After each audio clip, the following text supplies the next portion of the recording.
There.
You daydreaming or thinking something over?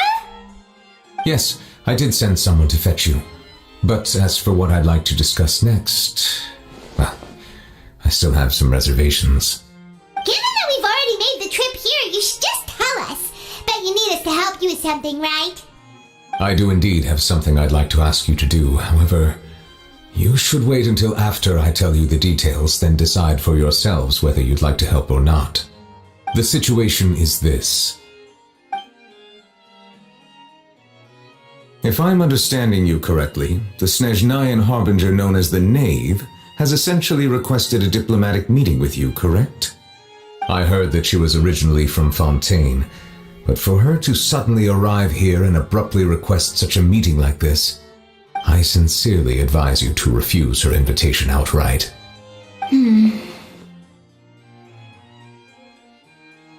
I'm sure you're aware that her purpose is most likely related to Child's recent predicament. We convicted one of the Snezhnayan Harbingers in a court of law, but we have yet to provide any form of detailed report on the matter. This does indeed provide an opportunity for Snezhnaya to put pressure on us. I believe we should adopt an evasive stance until we can provide a proper explanation and have a preliminary plan on how to deal with the matter. No, we shouldn't. I think we should agree to the meeting. Oh? Well, you see, we are the ones that owe an explanation. If we keep putting off the meeting, it could easily result in the problem escalating, right? It's like a fight between two friends. If they don't agree to see each other and talk in person, isn't it possible that the friendship could end entirely? Though diplomatic relations between Fontaine and Snezhnaya could be considered as friendly, it is only superficially so. You wouldn't go so far as to say that our nations are friends, as you did in your example. It was just an analogy. An analogy, okay? Moreover, even if we were to talk in person, if we don't have sufficient information prepared, it is quite possible the result wouldn't be restored relations, but a complete falling out. I don't think we should overthink those possibilities yet. Even if the logic of the divine is not immediately apparent, its wisdom will only be revealed with time. Besides, you'll be at the meeting. If any problems do pop up, you'll have no problem navigating them. I must clarify that interacting and communicating with people outside of court is not my cup of tea. It seems you think too much of me. But more importantly, when did I agree to join the meeting with you? You mean you won't come? No, that won't do. I can't go to the meeting alone. You have to accompany me. I must take you with me. Lady Farina, could there be something else regarding this matter that is being kept from me? No, not at all. Look, I am the Hydro Archon of Fontaine, Focalor, the god of justice who is loved and adored by many. So I only hope that justice will be served in this matter. Don't overthink it. I'll go find someone to arrange the meeting.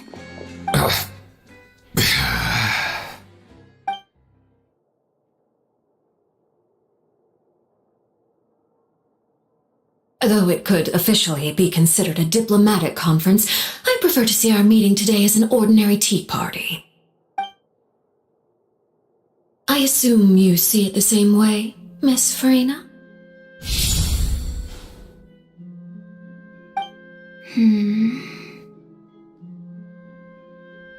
Lady Farina? Yes, that's right. Just like you said, a tea party. I should thank you for providing the pastries. They look delectable. To make this tea party even more lively, I've invited someone else to join us today. It's a pleasure to meet you, Monsieur Neuvillette. I was born in Fontaine, so naturally, there's no need to introduce the nation's revered Eudex to me. Hello. The pleasure is also mine. First, I would like to thank the two of you. I'm often away on business outside of Fontaine, and I'm told that the children of the House of the Hearth have been well taken care of by you. Oh, I'm not referring to when my children, Linny and Lynette, were falsely accused by you. Please don't misunderstand. The children of the House of the Hearth are often misunderstood, perhaps due to the reputation of the Fatui. There's no getting around that. All I meant to say is that Fontaine has been stable in recent years.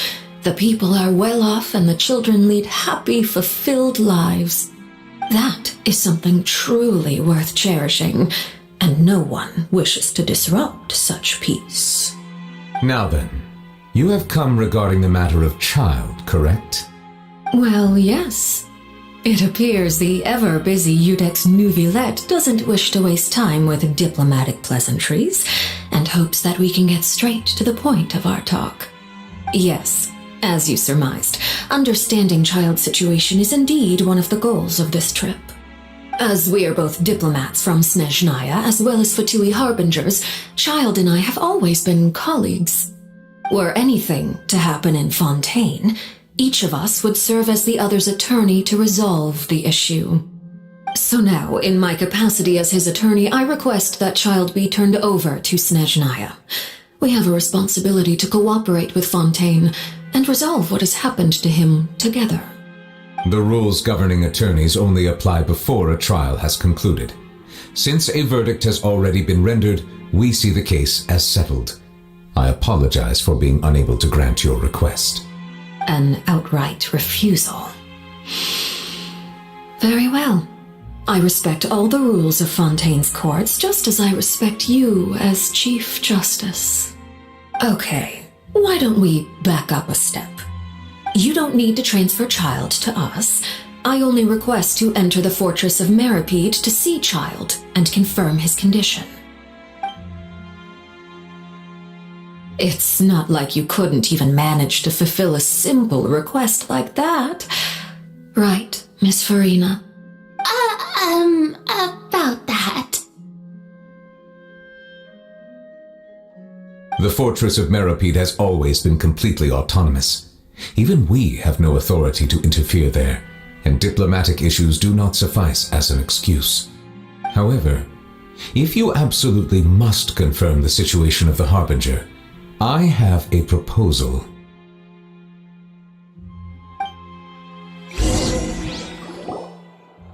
The knave showed up already? Well, Linny did say that father will be returning soon.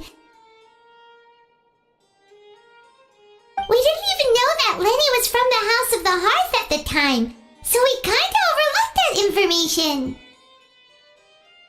Yes, thank you for your kind advice. I'm well aware of the situation. I also noticed that Lady Farina acts a little odd and unnatural whenever I bring up matters related to the Knave. Could the Knave be threatening Lady Farina or something? If that were the case, then why wouldn't Lady Farina inform me? And what means could the Knave possibly have to twist the arm of an Archon? So maybe that's not very likely.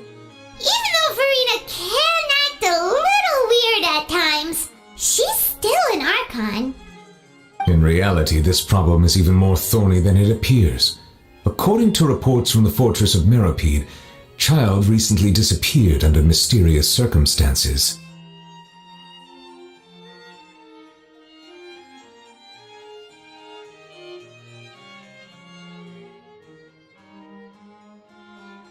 The details are still unclear.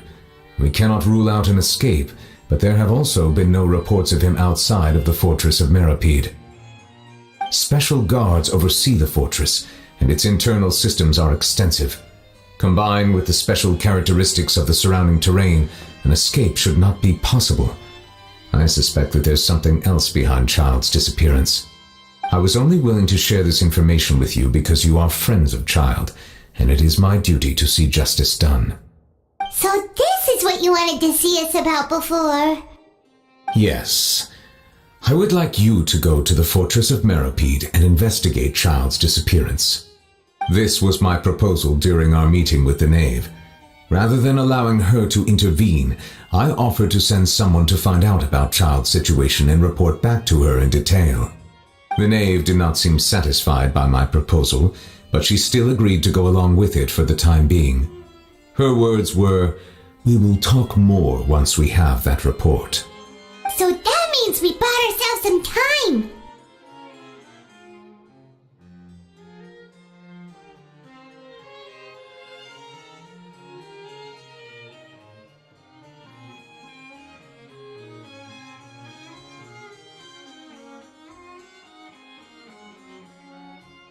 Firstly, you're already acquainted with Child.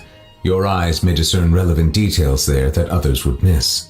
And secondly, is the consideration of the unique nature of the Fortress of Meropide. Isn't it just Fontaine's prison? I would not define it so crudely. The Fortress of Meropide is not affiliated with the court system of Fontaine on paper. It has always existed as an autonomous entity. Early in Fontaine's history, criminals were punished with exile, not imprisonment. Even today, sentences against convicted criminals still include exile, just as before. The Fortress of Meropide may seem like a prison, but it should in fact be regarded as a gathering place for exiles. All we do is dispatch guards to keep watch and help maintain security, but we have no right to get involved with any other matters. Although I do have a personal relationship with the administrator there, neither myself nor the courts have the right to be directly involved with the investigation, no matter how serious the grounds. Oh, Paimon gets it now. That's why you need us to conduct our own investigation as a third party, right? Correct. I will arrange false charges against you so that you may secretly investigate inside the fortress during your detention. This will save us a lot of unnecessary trouble.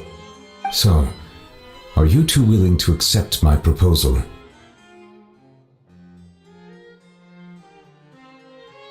Yeah, no matter how you look at it, it seems we're the best choice. Alright, we hereby accept this difficult task. Reluctantly. You two have my sincere thanks. This matter is of critical importance to Fontaine's current situation.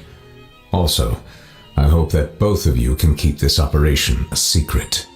We will rendezvous at the Fortress of Meropide's entrance on Erinius once you've prepared yourselves. I will arrange for someone to take you inside. Prepared ourselves? Is there something we need to prepare? Perhaps you could enjoy a good meal and have a nice bath. I'm afraid that living conditions inside the fortress are nothing like those on the outside world. Oh, right! Even though we'll be there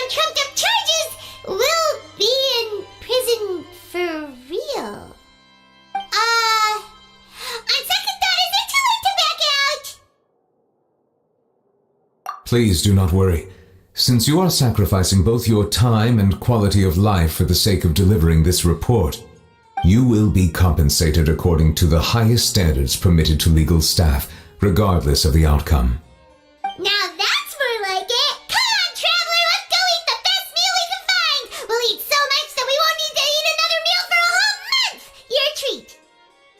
Are you leaving now? In that case, please take this cake as a token of my personal gratitude.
Was pretty good. But as soon as Paimon remembered that we were about to go to prison, Paimon's stomach suddenly became completely empty. Now that Paimon thinks about it, we've always been super careful ever since we arrived in Fontaine, just to avoid breaking any strange laws here. But here we are, about to willingly send ourselves off to the Fortress of Meropide. Maybe this is what they call fate. Let's just try our best to investigate everything quickly once we get there. Paimon doesn't want to stay in prison too long.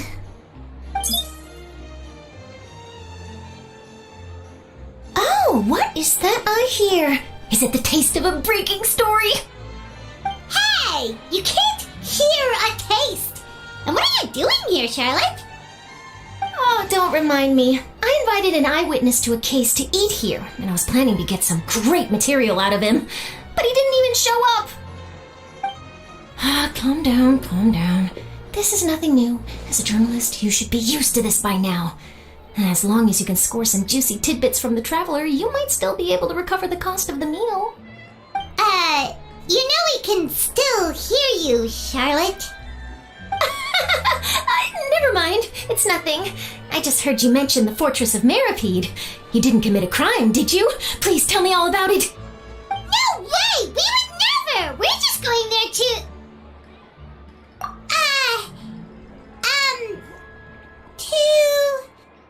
Oh no, Paimon almost forgot that Neverland told us to keep it a secret!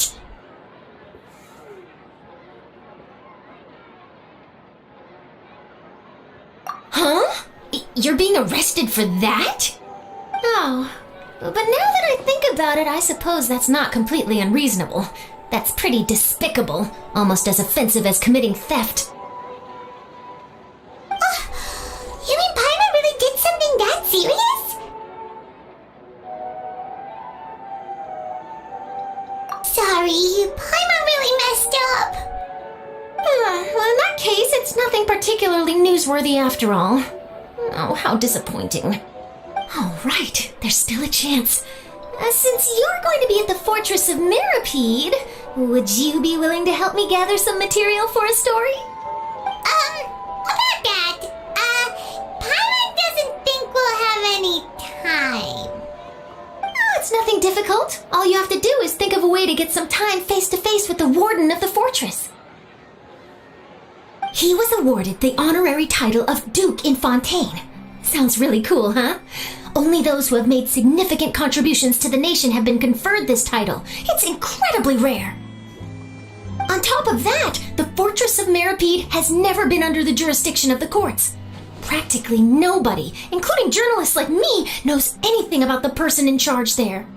Oh, if I could write an exclusive article about him, I bet it would sell a boatload of papers. You make it sound easy, but it really depends. Of course, I wouldn't ask you to do it for free, so this meal is on me. Alright, you got a deal. We'll do anything you want. Then it's settled. The food should be here any second, right? Huh? Wait, just how much did you order?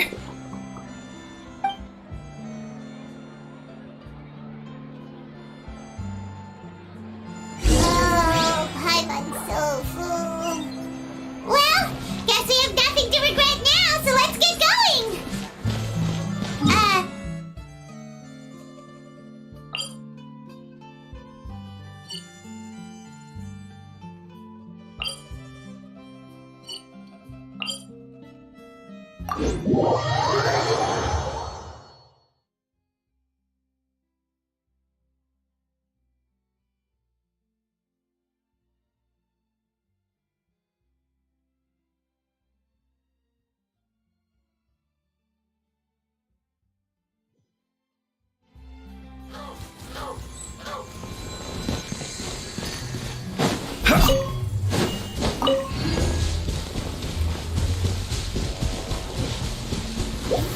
Gather!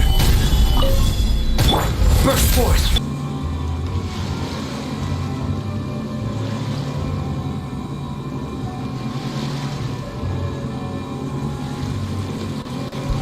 Attaboy!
Gather!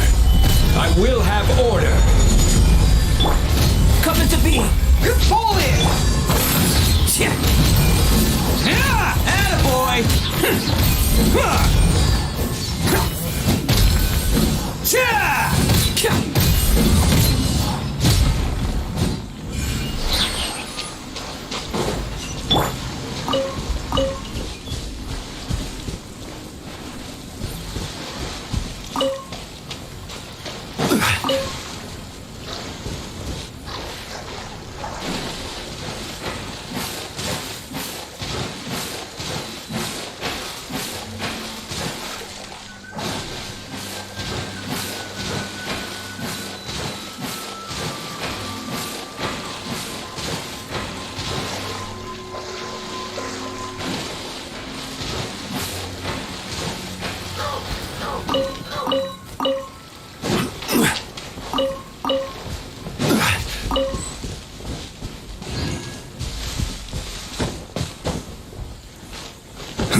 come, just as promised.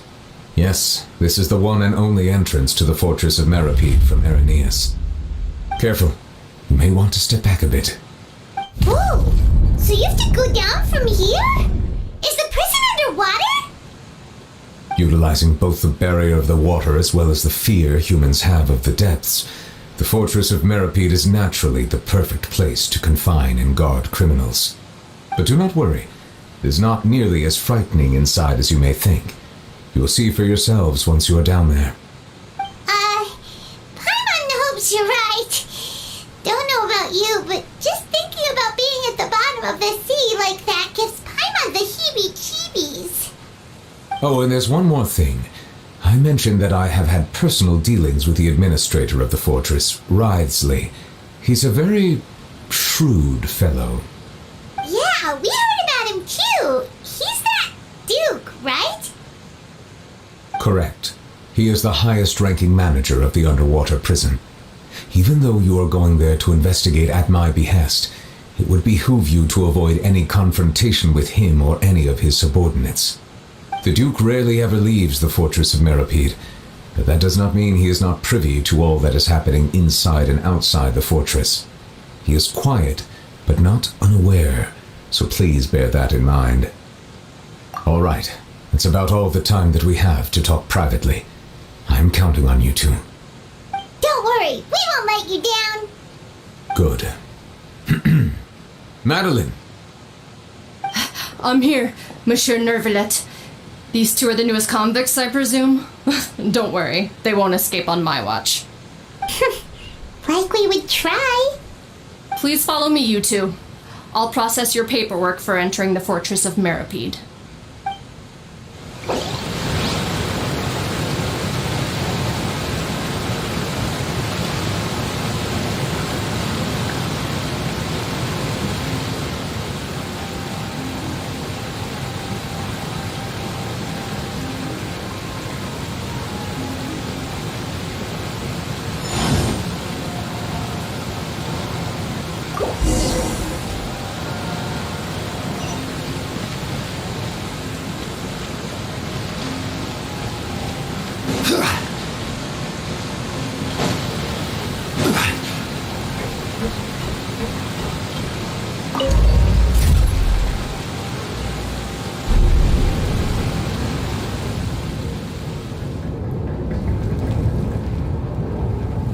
Are we already underwater now? Huh. So this is what it feels like to be a criminal in Fontaine. You two seem to be taking this pretty well.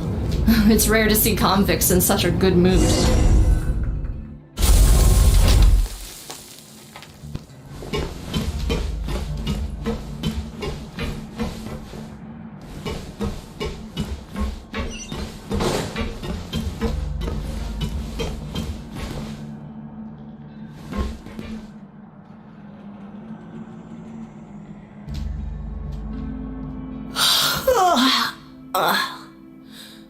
Oh, it's you, Madeline.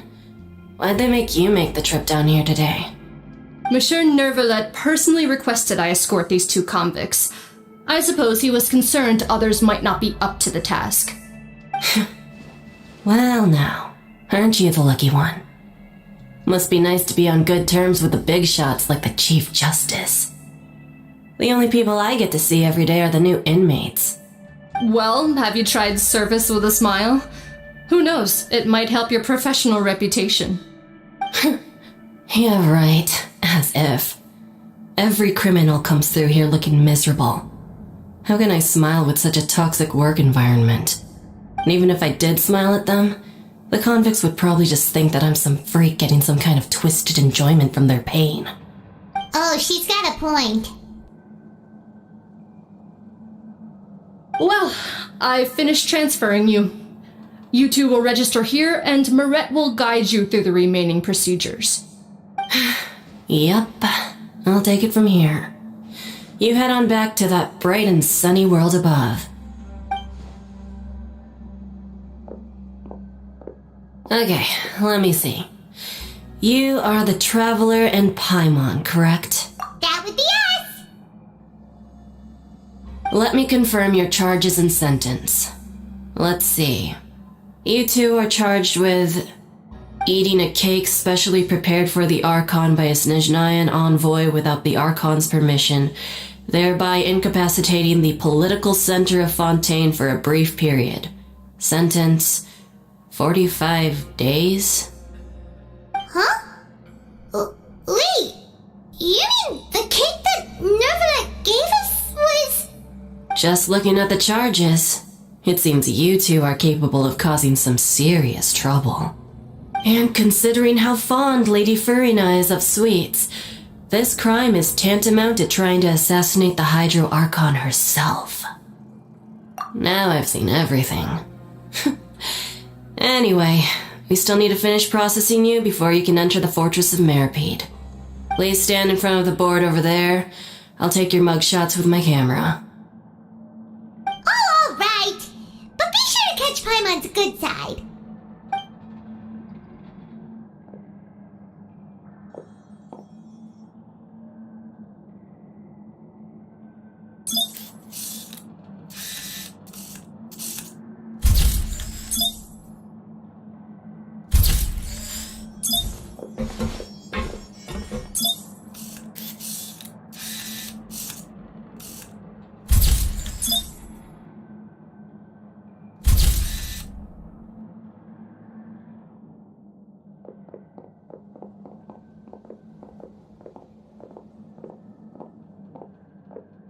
And we're done. Thank you for your cooperation. Next, someone will be along to guide you inside the fortress. Please be sure to cherish this opportunity for rebirth. Huh?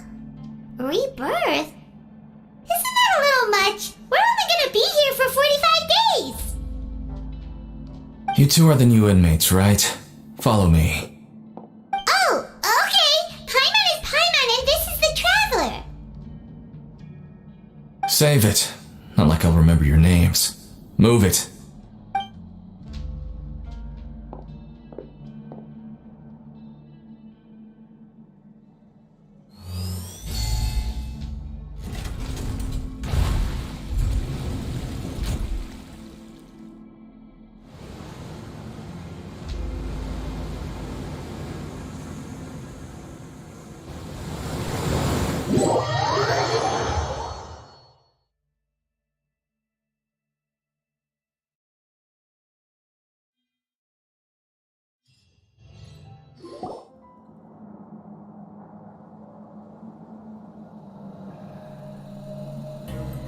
So, are you one of the guards here? Is there anything we should be careful of while we're here?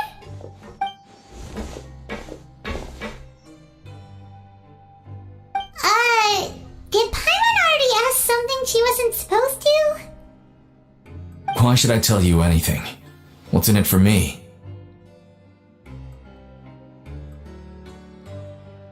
This is exactly why I can't stand you fish. I wouldn't even be doing this if it weren't for the credit coupons. Credit coupons? Alright, seeing as you're not the annoying kind that's getting dragged in here crying and blubbering, I guess I can tell you a few things. But next time, it'll cost you some coupons. Mora means nothing here. Here, we use credit coupons. Coupons can get you almost anything in the Fortress of Meripede. Desires? Fulfilled. You want power? No problem. Coupons can even change fate itself. So, credit coupons are a currency that can only be used here? It's not as simple as that. Like Moret said, everyone gets a chance at rebirth. No matter how much money or power you had before, it means nothing once you set foot inside the Fortress of Meripede. You have to start over and earn your coupons. Everyone starts from the same place, and you have a chance at a new, less terrible life.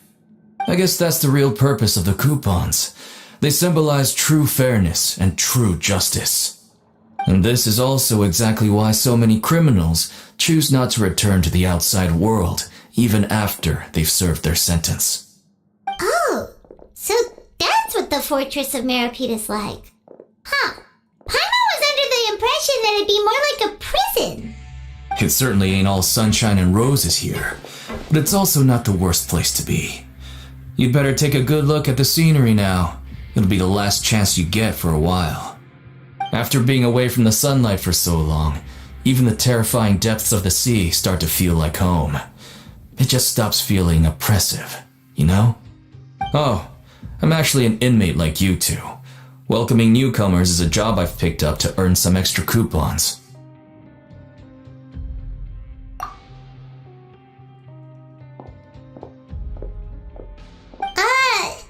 Why aren't you answering us again? I've told you enough for free. Any more info is gonna cost you. So all you care about is Mora! Wait, no, coupons? Almost there. It's down through here. Your turn to give it a try.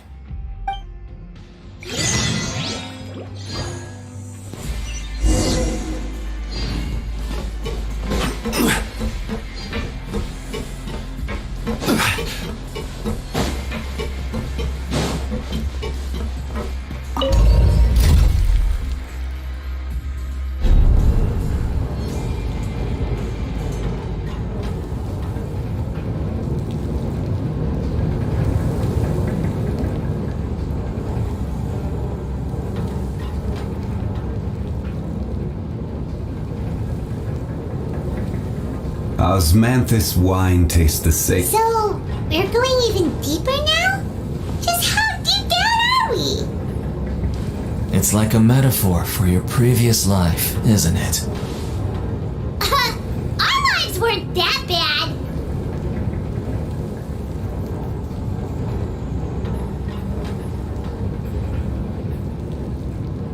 Where do you want to go next? If you'd like to see Liyue's tourist spots, I have a few references.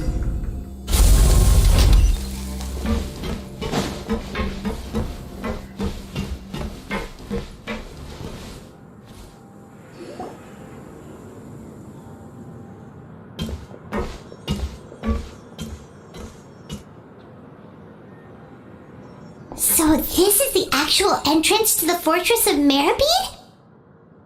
Huh. It looks like there are other new arrivals, too. Oh, they sure don't look happy. Maybe we look too relaxed for fresh convicts. Oh, right. We're on someone else's territory now. We need to think of a good way to act like criminals to get by. If we're discovered, even Nevelet might not be able to rescue us.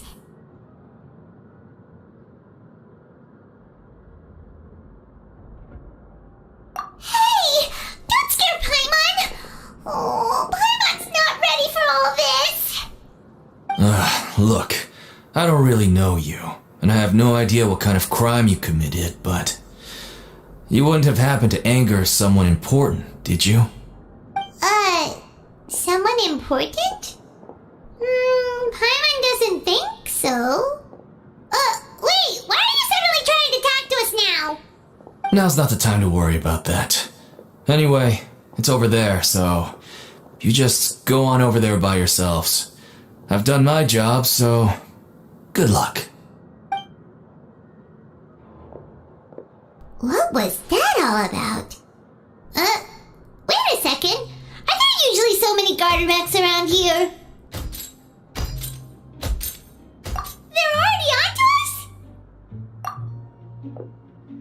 Prisoners numbers 7459 and 7560. Welcome. Oh, no need to be anxious. These Gardamex aren't here to attack you. In fact, they're here as your honor guard. When I heard that you were friends of Monsieur Neuvillette, I had the Gardamex come and wait in formation. Wait, you know about our connection with Neuvillette? The seafloor isn't as cut off from the world as you might imagine. However, I'm afraid that I know nothing more than that you are friends of the Udex. And as you can see, committing a crime means being sentenced here, even if you're friends with the Chief Justice.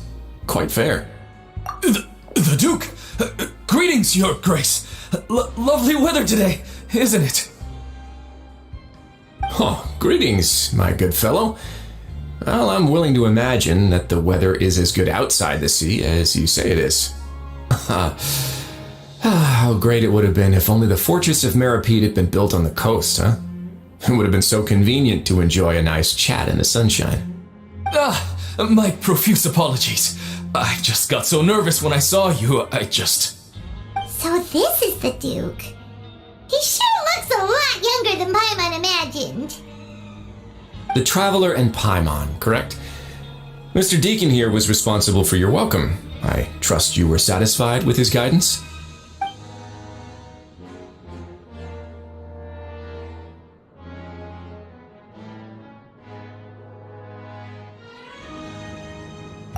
Outstanding! Well, Deacon, I recall we discussed fate during our last work meeting, I believe that fate will reward all those who take every aspect of their work in life seriously. When you return to your bunk, you'll find the guards have issued some extra credit coupons to you. Oh, thank you. Thank you, Your Grace. Oh, and you too. I can't believe you gave me such praise. If you need anything in the future, anything, please come find me anytime. No credit coupons necessary. Well, I believe that concludes the introductions. We've already taken enough time here. Deacon, if you would. Yes, Your Grace. I'll take my leave now.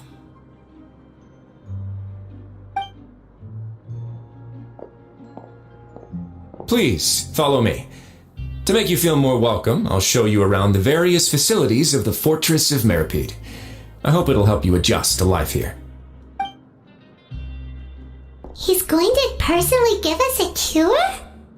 Huh. Paimon can't figure out what this guy's thinking at all. No wonder Charlotte's so interested in him. He's one of those mysterious types. Alright, let's keep up with him.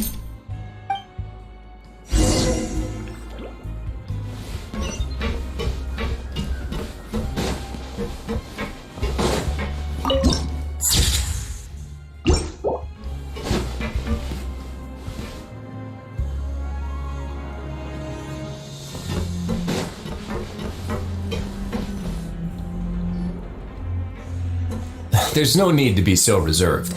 The label of criminal is nothing but one of many identities, and being criminally inclined here at the fortress is just one of many ways to survive.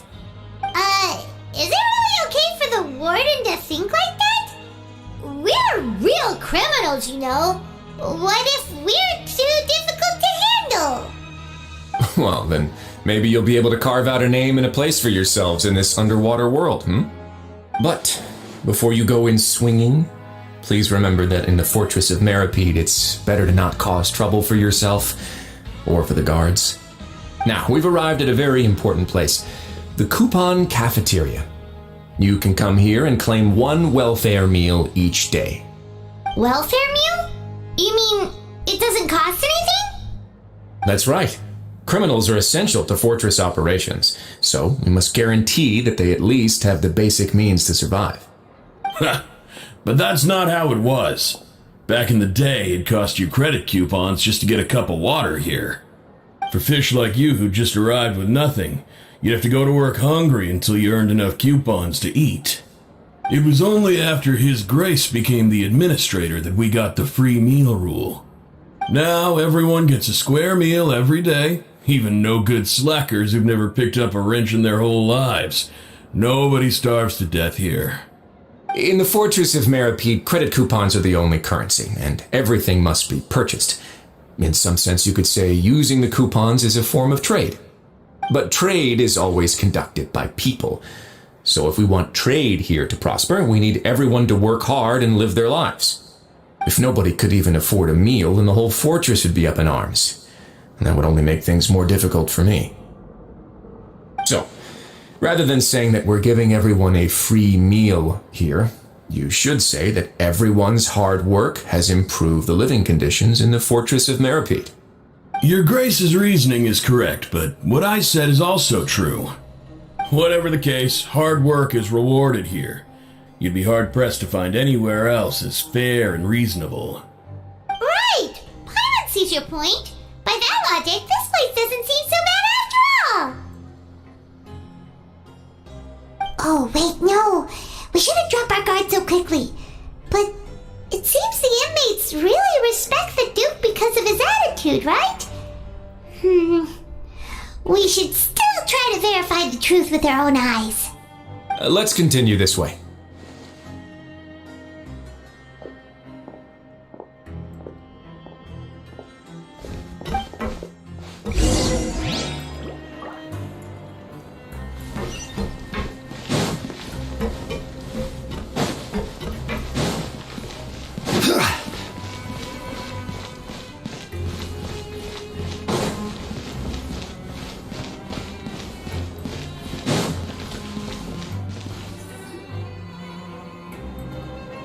This place is known as the Pancration Ring.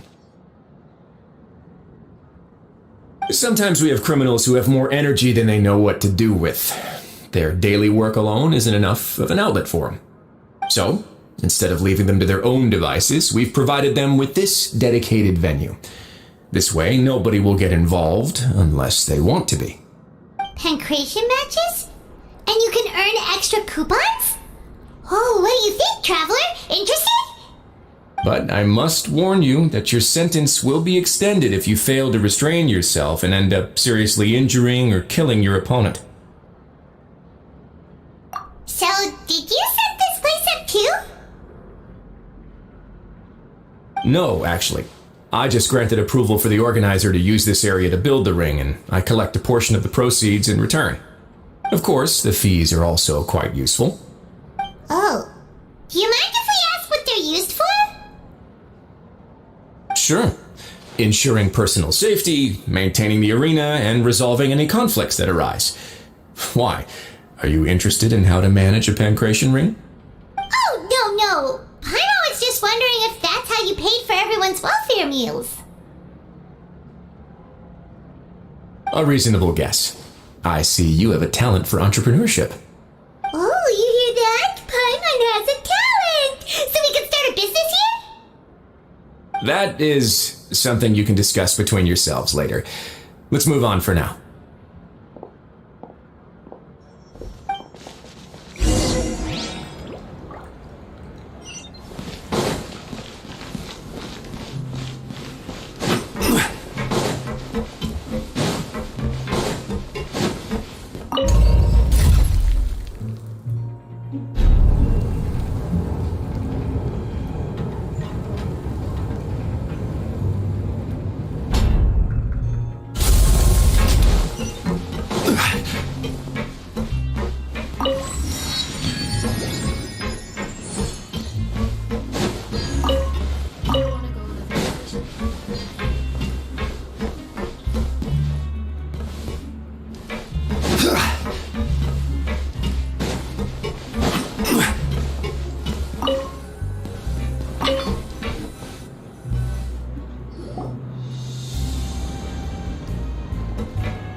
Your Grace.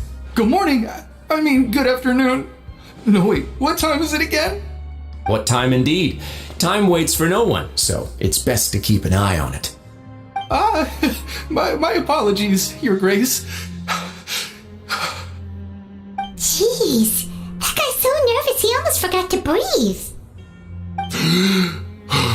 Sorry, forgive my manners. These are the dormitories, which is where inmates sleep. The guards will inform you where your bunk is later.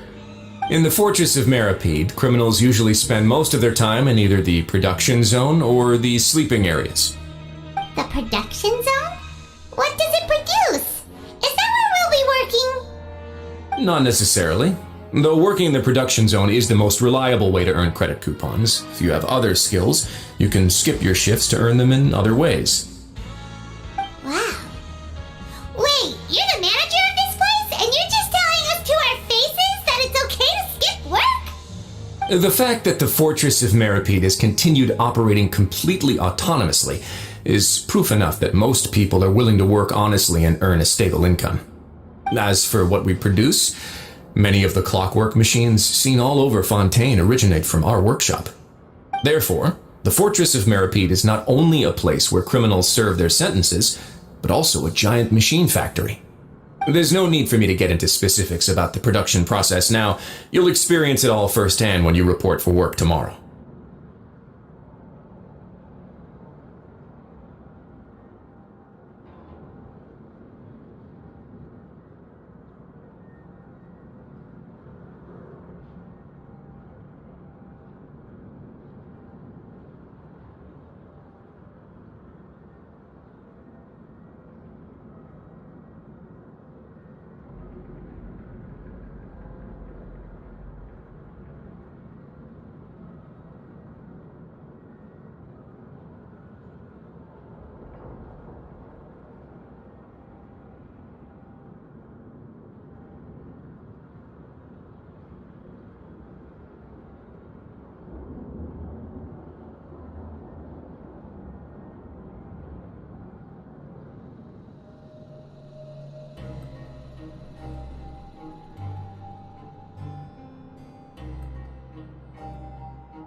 Let's move on.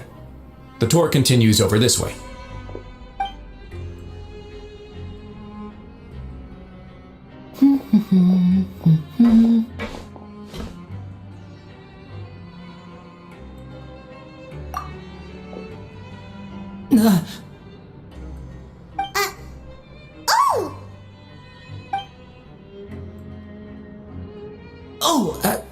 You really scared me there. I didn't expect to see you here, Your Grace. I thought maybe I was so tired from work that I was starting to see things. The only thing you should be seeing is the work in front of you. Stay focused and keep up the pace. Oh? Is something the matter?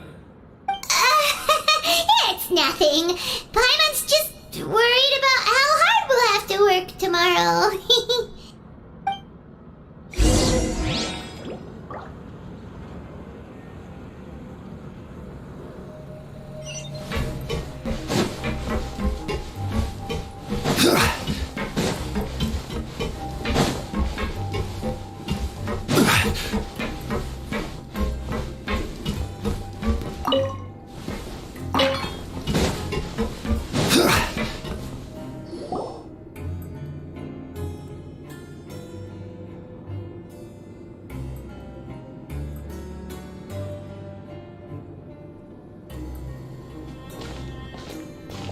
Your Grace? What are you doing in the infirmary at a time like this? Oh no, you didn't injure yourself, did you? Not yet, unfortunately for you. But thank you for your concern, Sigewing. Oh, then you must be here for those two. Allow me to introduce you. This is the infirmary, and Sigewing here is the Fortress of Meripede's head nurse. Hello, new faces. They call me the head nurse, but I actually handle all the nurse-related work all by myself down here. Since you seem to have some rare downtime with no patients, perhaps you could find the time to join us for dinner? Oh, then these two must be some important convicts. Sure, I'll join the welcome party. Thank you. Your presence will be the pièce de résistance for today's tour. Oh, so the chore part is over now? I believe I've already covered the primary aspects of life here in the fortress. As for your work, there'll be someone else to guide you through the details. Is there anything else? I seldom conduct tours, so why don't you just ask if you have any questions? Well, this is our first time here. Paimon's not sure what to ask. Then let's head back to the coupon cafeteria. Maybe a meal will help you think up some questions. You should at least try to be excited. Our free meals are actually pretty good here.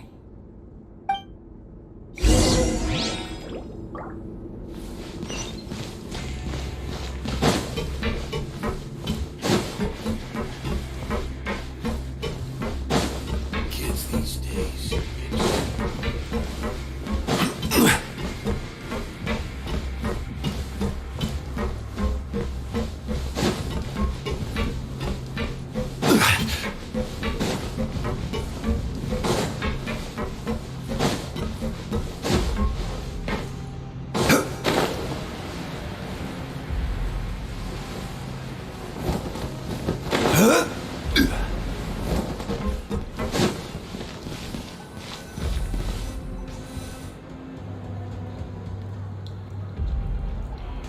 What do you think of the food? Does it meet your expectations? Wow, it looks delicious! Neverlet made it sound like living conditions in the Fortress of Meripede wasn't very good. Who would have guessed that criminals get to eat tasty food like this every day? Oh, isn't that the meal box that only super lucky people manage to draw? Seems like you two are quite fortunate. It actually has nothing to do with luck in this case. I had a word with Walsey, so you didn't have to draw lots like everyone else. Oh, you mean the meals are random? Yes, what you get to eat depends completely on your luck. You could say that it's a distasteful little game that Chef Walsey likes to play here in the cafeteria. Paimon knew it! If criminals got to eat tasty food like this every meal, the crime rate in Fontaine would skyrocket for sure! Excuse me, did I hear you mention Nervulette just now? I've been wondering how he's doing. Is he busy with work? Has he been taking care of his health? He seems healthy no matter how you look at him, but he works so hard all the time, so it must be really tiring. Sounds like he hasn't changed a bit. Looks like you can stop worrying so much, Sijween. Oh, that's good. But I still feel like it's been too long since I've heard any news about him. No news is good news. Maybe next time I've got something to discuss with him, I can invite you to accompany us. But isn't the Fortress of Meropede independent from Fontaine's court system? What do you two have to discuss? Well, we provide all kinds of mechanical products for official use, and some essential goods have to be obtained from the overworld, so we naturally have to stay in touch about this and that. Monsieur Neuvillett's character is unimpeachable. No matter the question, you can discuss it openly and freely with him. Talking with him feels quite effortless. In light of that, I am quite willing to go out of my way to show respect and accommodate him. In fact, right now I'm treating you two as guests invited by Monsieur Neuvillette. But unfortunately, I can only do so until the end of this meal. After this, you two will just be inmates here.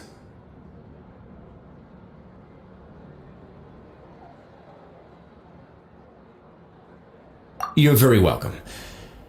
Well, your new life awaits.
Traveler in Paimon, right?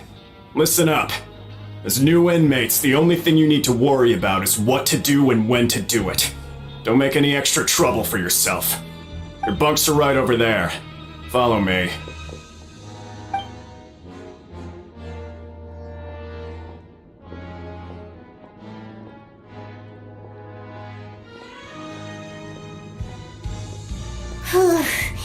So this is where we'll be sleeping from now on. Oh, I can't believe this. The days of staying home and reading detective stories are like a dream now. By the way, Traveler, we saw a lot of things worth investigating just now. Even though the Duke didn't say it too directly, judging from what he said at the end, it seems that he was only welcoming because we know Neuvillette. We are criminals, and Paimon did eat that cake, but we're actually here to help Neuvillette. Is it possible that he knows we're here on a mission? Or is Paimon overthinking things? Yeah, Paimon thinks so too. He probably knew why we came here from the very beginning and intentionally wanted to send us a message. Maybe something like, "Hey, I have my eyes on you, so don't try anything funny." Yeah, you're right. It's not like we can go back to Neuvillette empty-handed and say, "The dude looks scary, so we gave up." And besides, the Duke said that he was willing to go out of his way to show respect for Neuvillette, right? So, we at least need to try. But Paimon hasn't gotten a clue where we should start our investigation. You mean...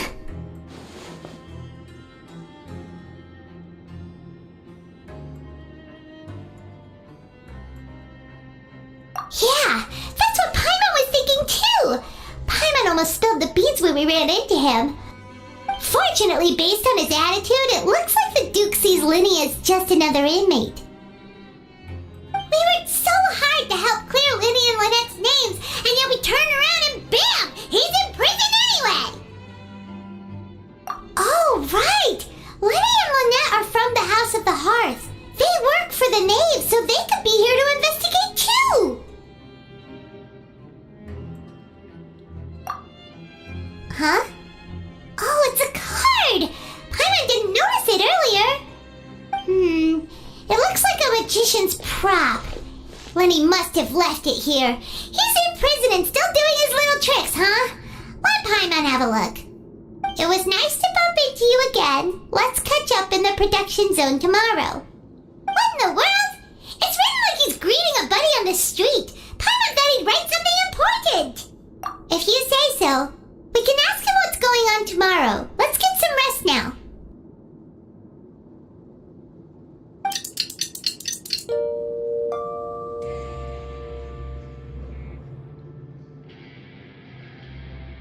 Hey, you're finally awake! Well, it's Paimon's first day as a prisoner.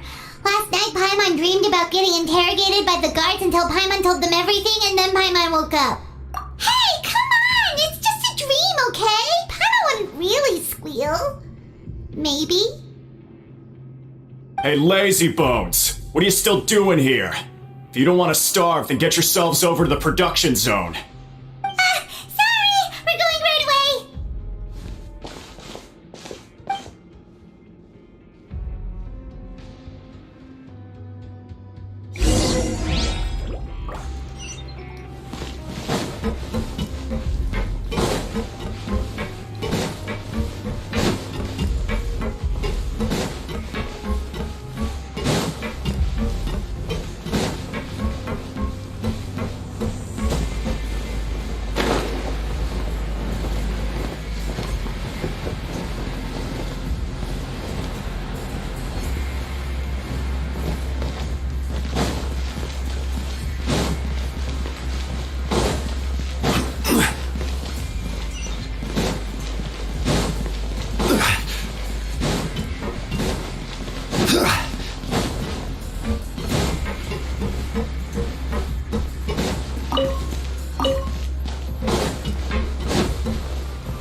You must be the catch of the day.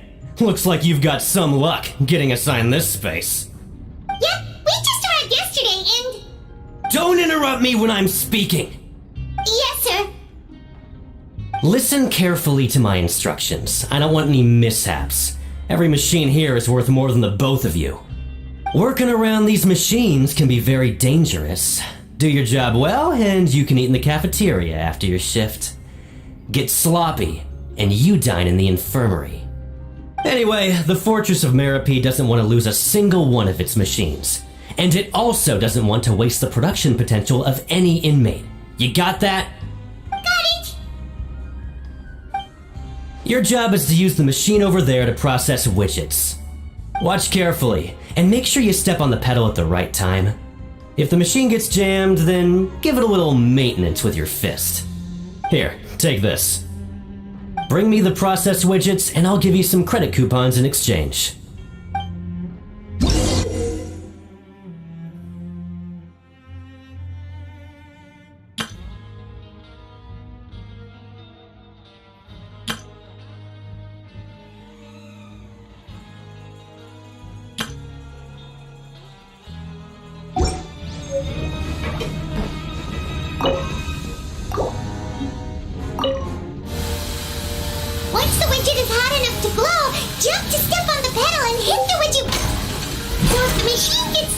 You just need to attack it to fix the problem.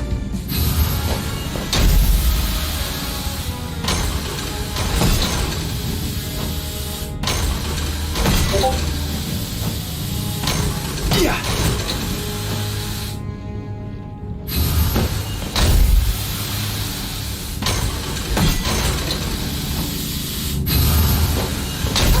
You got it! Great! Now we can report back to the foreman and give him the This one is tolerable. Though, since the processing is done by machine, the product is all pretty much the same anyway. Alright, I'll pass you for now. And we'll count up how many credit coupons you've earned.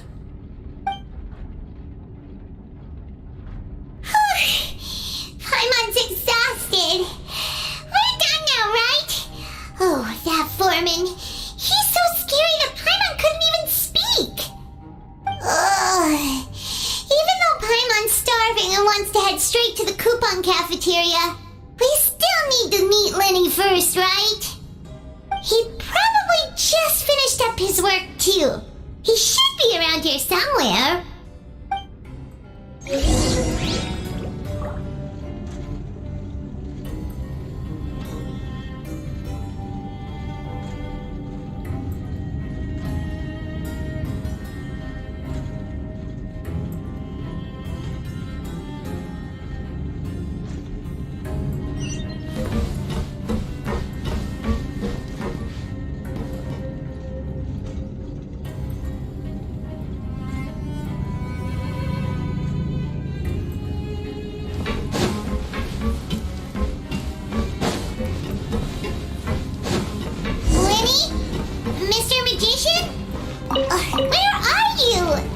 Oh, this had better not be some disappearing act. He doesn't seem to be around here. Let's try looking somewhere else.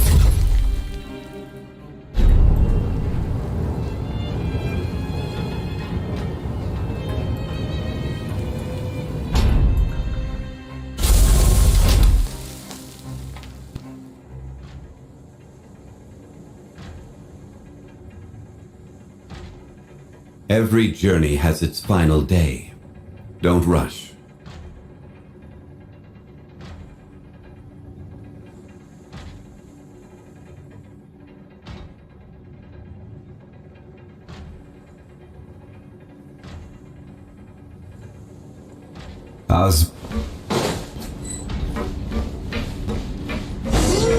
Where could he be? Did he decide to slack off and...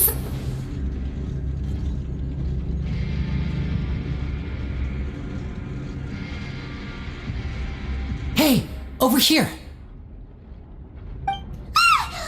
Oh, you scared Paimon! How'd you appear out of nowhere like that? Oh, you scare so easily now? Is there something worrying you these days? Oh, you little... The only thing we're worried about was trying to find you. Sorry. Come over here and keep it down.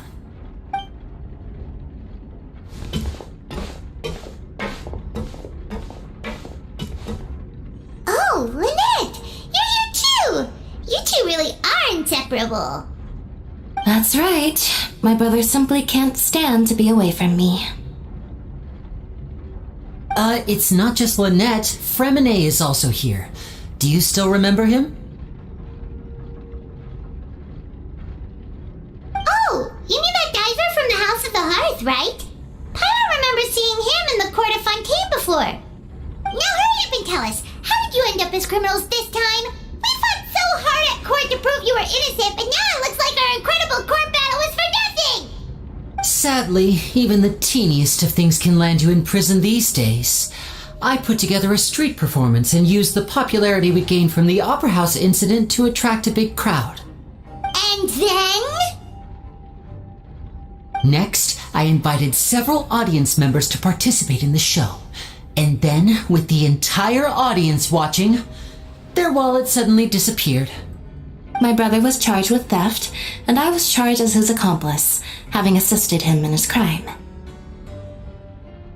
It really isn't that bad.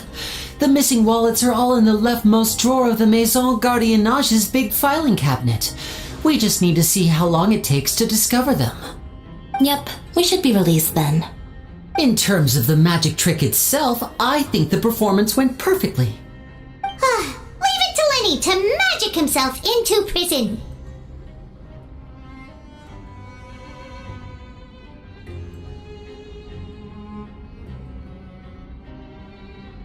Indeed.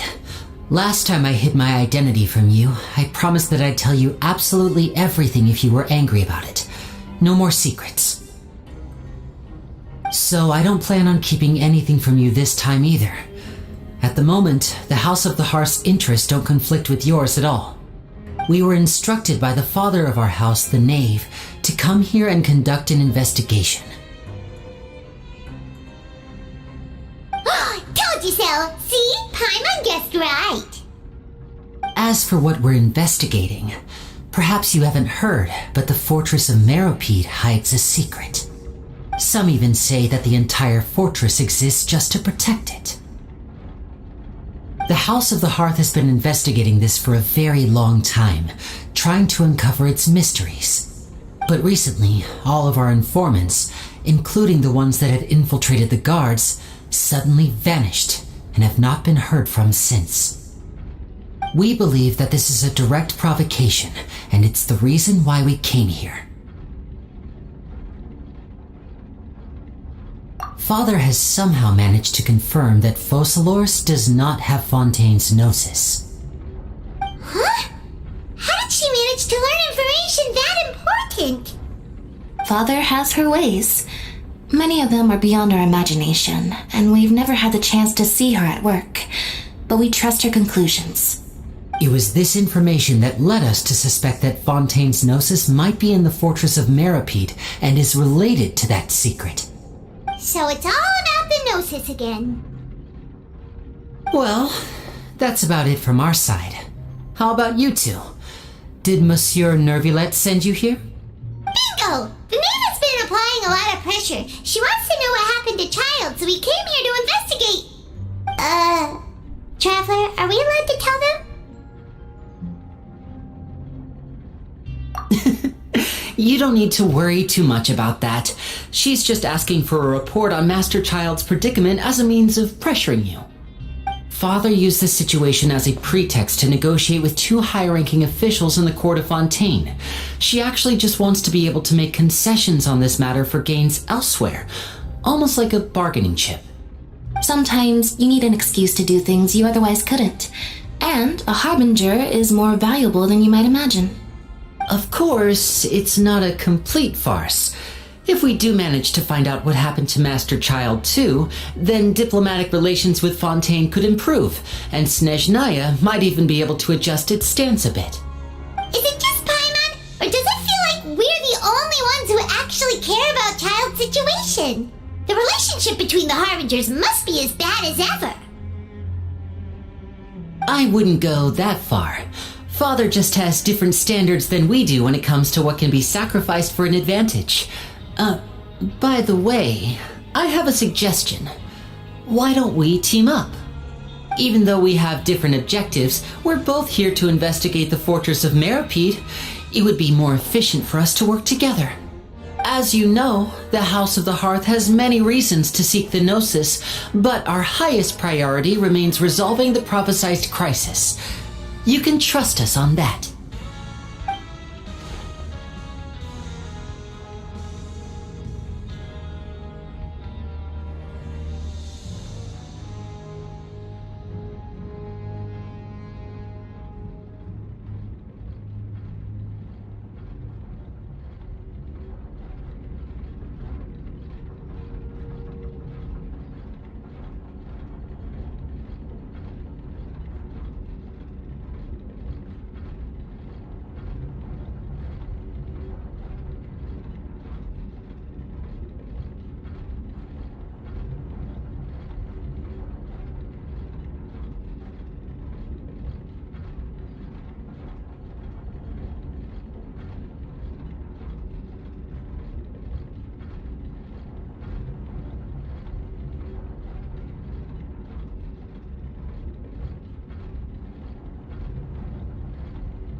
See, I told you. Is that so? Sure enough, it won't be easy to convince them to cooperate with us. Lenny seems to be thinking pretty hard about something. Of course he is. Lenny has been looking forward to a chance to reach an understanding with you ever since last we met. Or, I should say, we were really looking forward to teaming up with you this time. Lynette, just tell them everything, why don't you? It's okay to open up a little.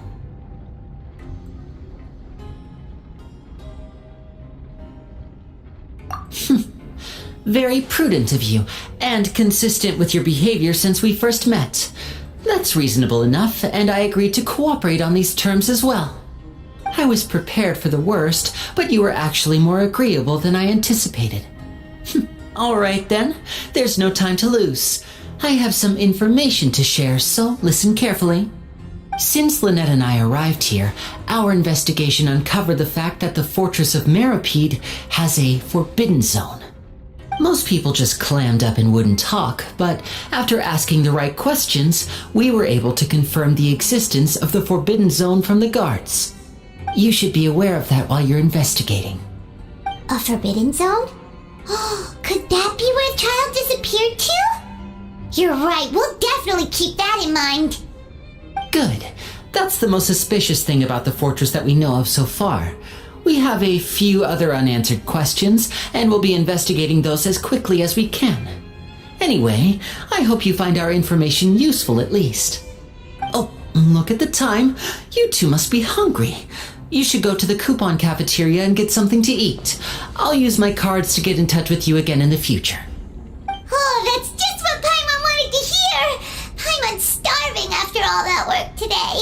We can talk more about the investigation later. Let's go get some grub!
Where do you want to go next?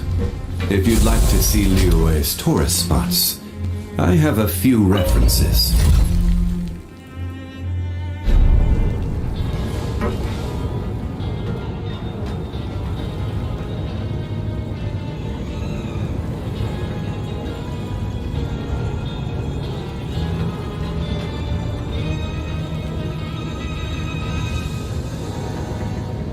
Osmanthus wine tastes the same as I remember. But where are those who share the memory?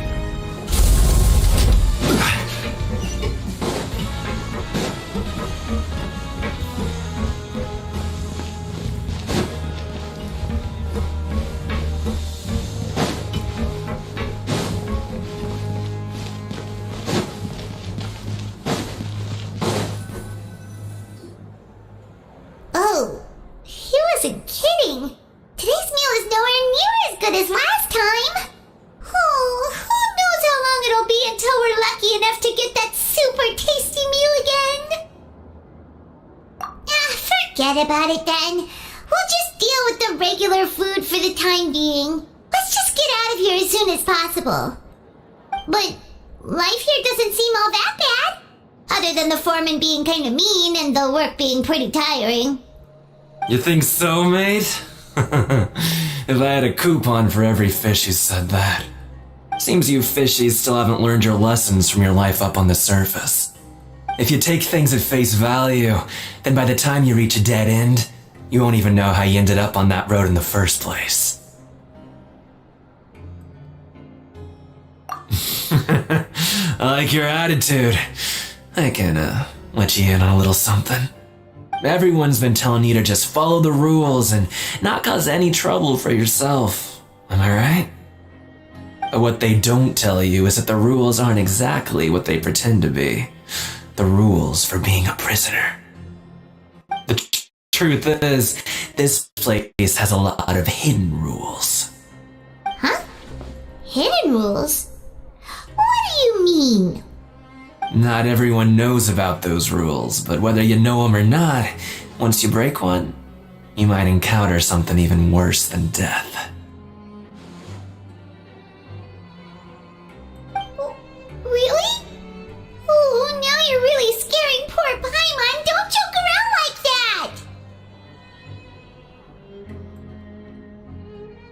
that! Of course.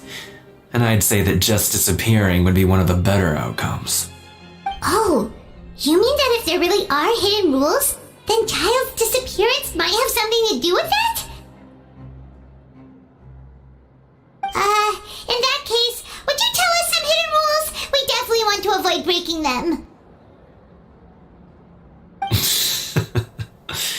Come on, mate. This is valuable information. The difference between life and death. Do you really think you can just ask and I would tell you? Paimon understands, but we don't have many credit coupons yet. Yeah, I know. Not like I'm going anywhere. Just come talk to me after you've saved enough. Moreover, you're new fish, freshly caught, and completely out of your element. What'd be the point in even telling you anything before you've gotten a handle on your new lives? Come and find me once you've been here longer. I'm usually around the Rag and Bone shop. Just call me Vidoc. Bye-bye now.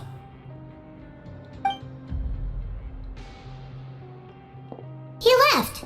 Just like that. Huh. Do you think he's just trying to scare us into buying fake information from him?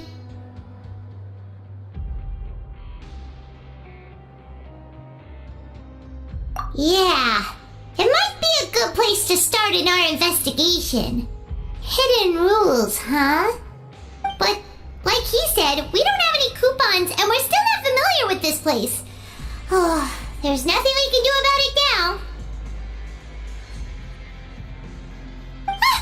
We were so busy talking, we almost forgot to eat.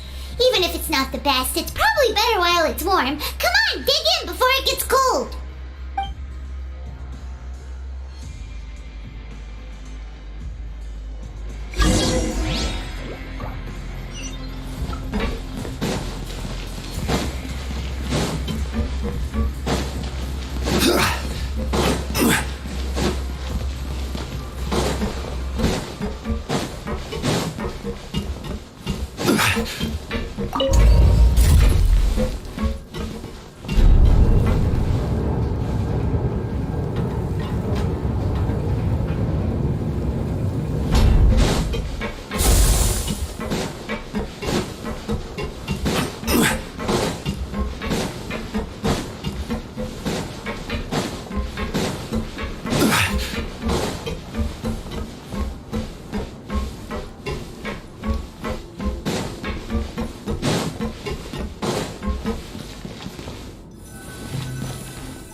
That our shift is set for every morning, and we're free to do whatever we want all afternoon. But it seems like most of the other inmates choose to continue working through the afternoon to earn more credit coupons. Oh, and they also said that you can use coupons to skip work in the morning and free up your time. They weren't kidding. Credit coupons really can be used to do anything here. Paimon's so tired. And we'll need to wake up and go to work in the morning. Without any credit coupons, it's not like we can really do anything else. Nighty-night. night, Traveler. Paimon hopes we can keep making progress on our investigation tomorrow.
Ordinary dream? Oh, child vision! So you had it with you this whole time? Maybe the vision connected child's consciousness to yours. And our investigation has its first major breakthrough! Good thing you brought the vision with you here. So what did you see in the dream? Do you know where child went?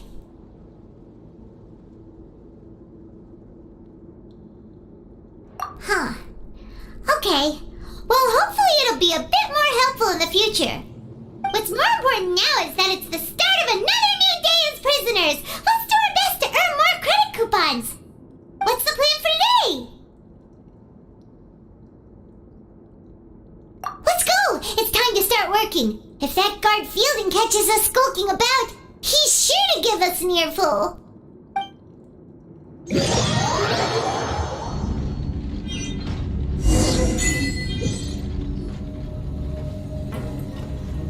Look who decided to show up! Get your butts in gear and get to work. Time's a-wasting. Good, here you go. Remember to give me the widget once you've finished processing it.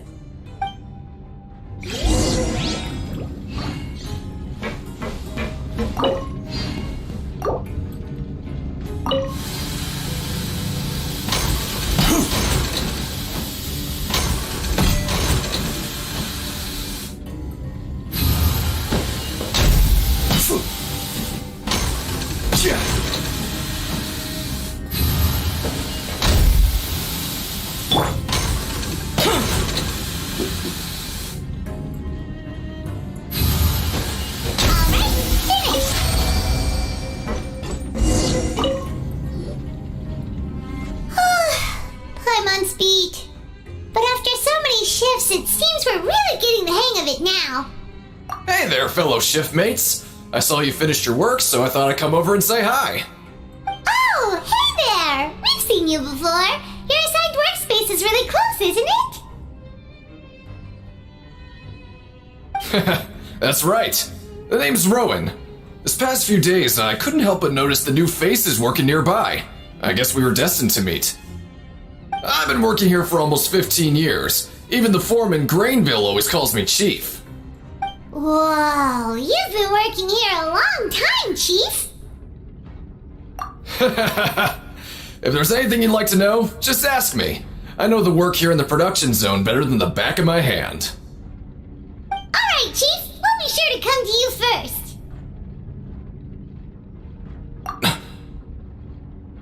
Did you just ask about the rules? Pretty sharp for newcomers. You've already heard about the rules, huh? Who'd you hear it from? Alright. Seeing as I'm the one who came over here, you're already calling me Chief, I guess I can tell you a little. Truth is, you two keep working like this, You might be putting yourselves in danger. Huh? Wait, there's even a rule about that? What would have happened if you never told us about this? Well, it's usually not that easy to break one on accident. The conditions of the hidden rules are usually pretty specific. But once you do break one, bad things happen.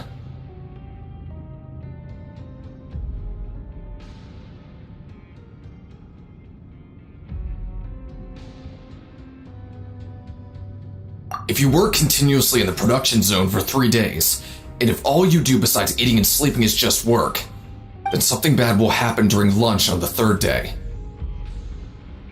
Huh? Like what? Oh, don't scare Paimon! If I knew that, then I wouldn't be standing here talking to you, now would I? You mean, even you have never tried working 3 days like that before? There's actually a legend about this rule. They say that there was a worker who worked way harder than me. He was both efficient and eager on the job, and most other workers couldn't hold a candle to him. One time, he tried to test his limits and worked as long as he could. Then during lunch on the 3rd day, he disappeared into thin air, as if he'd evaporated. Later, some people went and asked some of his past friends about him, but they said, never heard of the guy. What the? How could that happen?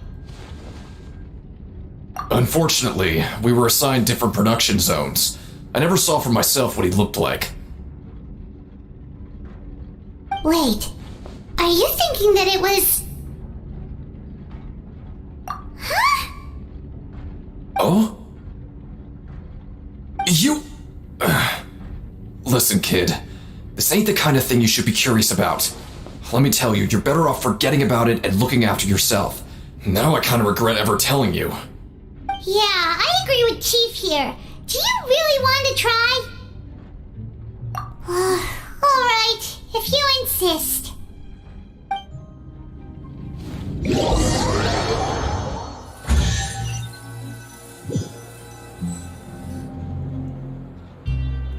Whoa! Isn't this the Super Lucky Meal?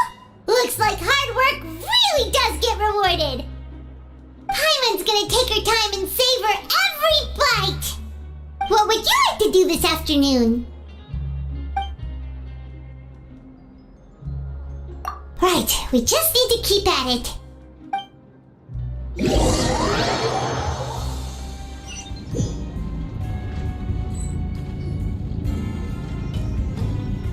Look who decided to show up! Get your butts in gear and get to work. Time's a-wasting. Good, here you go.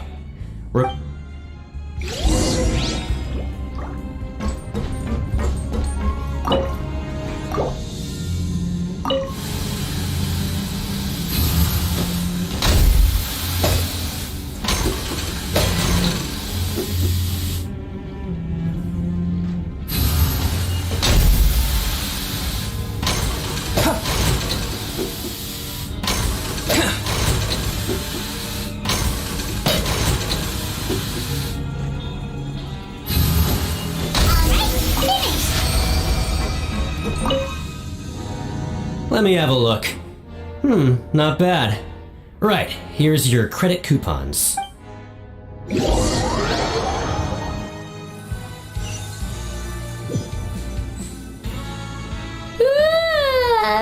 up so early today that Paimon's been nodding off all afternoon. Good thing it's finally time for bed.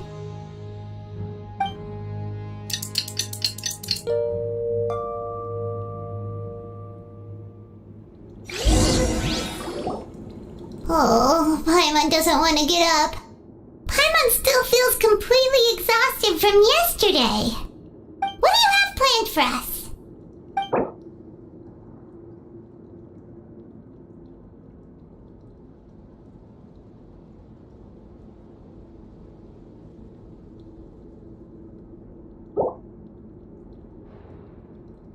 Right, we just need to keep at it.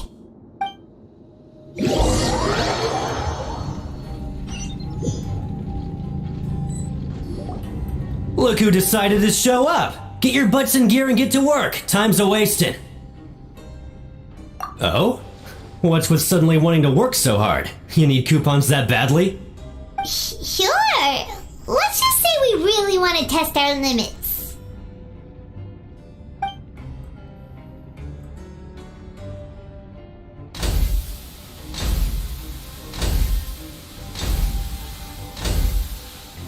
Nice! We did well today. Let's keep it up!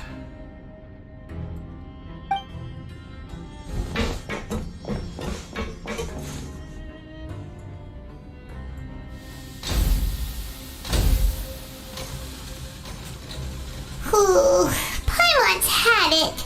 Who knew that processing these widgets would be so tiring?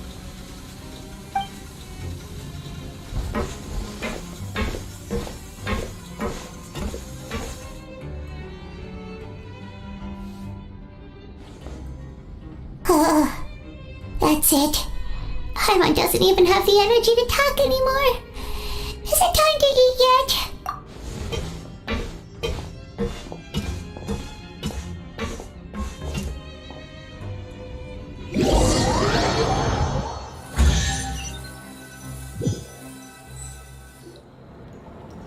Oh, Paimon's exhausted. It's just work, and more work. Paimon's little body can't handle this much longer. Wait a sec. Now that Paimon thinks about it, haven't we been working non-stop for 3 days now? And now it's lunchtime. Oh, Paimon feels a shiver going down her spine. What's going to happen? But it doesn't seem like anything's changed at all. And we made it to the coupon cafeteria safely. Are the so-called hidden rules only a rumor after all? Well, there's no use to just guessing all day. Paimon's stomach has been grumbling the whole time. Let's just eat already. Paimon wonders what we'll get today. Maybe we'll get the super lucky meal. Wait, what? What in the world is this? What's with Paimon's food? And yours is the same. Is this stuff meat? But it looks and feels so bizarre. What kind of chef would make food like this? What do you think is going on? Is this the bad thing that Rowan was talking about? No, stop right there. Paimon gets what you mean, just don't say it. Hey, isn't that Wolsey over there? He must have made the food, right? So let's just ask him about the food and be done with it. Hey, Wolsey, have a moment? What is it? I'm about to go report the numbers for today's free meal, so you'd better make it quick. It's about the meat in our meals. Look, does it seem normal to you? The meat? Oh, that. Looks perfectly fine to me. Totally normal. You better hurry up and chow down. How could this be fine? Hey, don't leave! You barely even looked at it! Hey! Ugh, what should we do now? Wolsey wouldn't even give us the time of day. Is he trying to hide something? Yeah, looks like we have no other choice. Paimon was positively famished a minute ago, but now she's lost her appetite.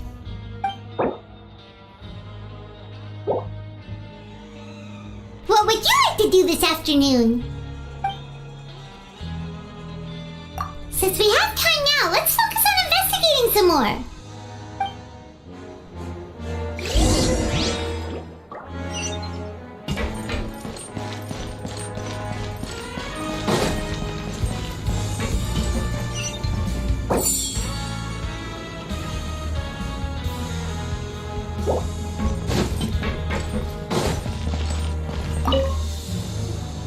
Oh, hello.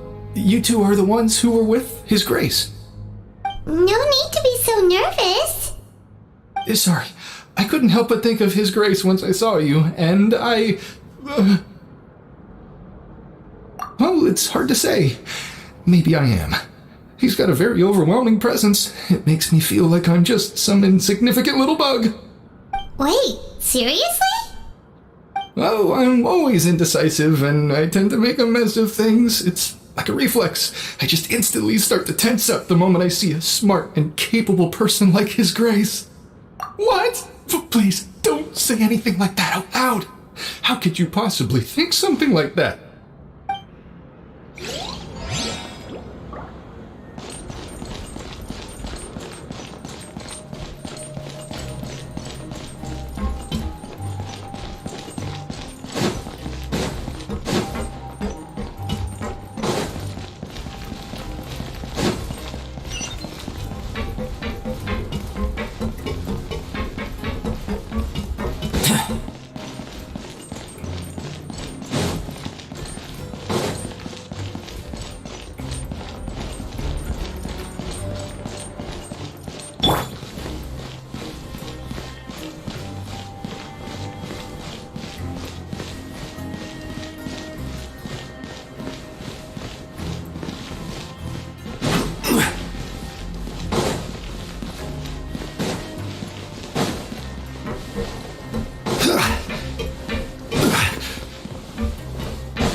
Rowan? What are you doing here, Chief? I was injured a bit just now. Nothing major, I think I just pulled something. Little mishaps like this are unavoidable at work, you know? Huh. Paimon wouldn't have thought someone as experienced as the Chief would still get hurt on the job. I just knew you would say that. This is pretty embarrassing. Where's Siegeween when you need her anyway? The one time I need to make a quick trip to the infirmary. Oh, you mean she wasn't in the infirmary? Yeah. The rumors say that there's never anybody in the infirmary in the half hour before lunch, and nobody knows where Siegeween gets off to.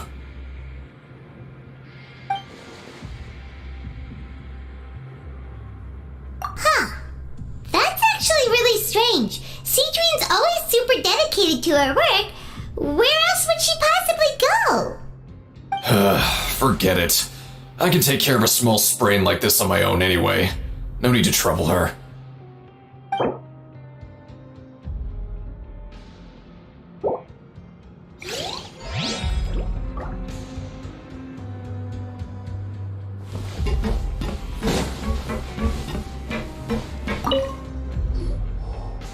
Oh, wonderful. I was worried that you'd be busy trying to earn credit coupons all the time, but it seems like you haven't neglected your investigation work after all. Paimon likes having more coupons, but no one wants to work all the time. Have you also been investigating the area, Lynette? No, I was just slacking off, and you happened to catch me. My brother is still obsessed with anything remotely related to the Forbidden Zone. But knowing him, it won't be long before we get more leads. Oh, before I forget, this is for you. Huh? Credit coupons? Why are you giving us these? I've been here longer than you, so credit coupons aren't a resource in particularly short supply. What is in short supply are interesting people to talk with. Aw, that's so nice of you, Lynette. We'll be sure to make good use of these coupons then. Thanks a bunch!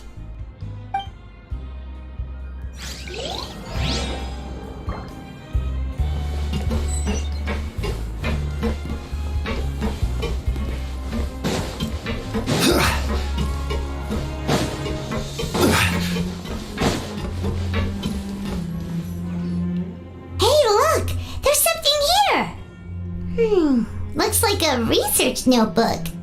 That suspicious guy peeking into the infirmary just now. Is he a fan of Siegeween? He must have dropped this. Let Paimon read it real quick. The Melissea perceive the world very differently from humans. There are significant deviations. As a result, their sense of aesthetics and beauty is also very different from that of humans. This must be taken into consideration when giving gifts. Whoa, this all sounds pretty serious. He sure did his homework. And as for the notebook, let's take it.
Siegewing?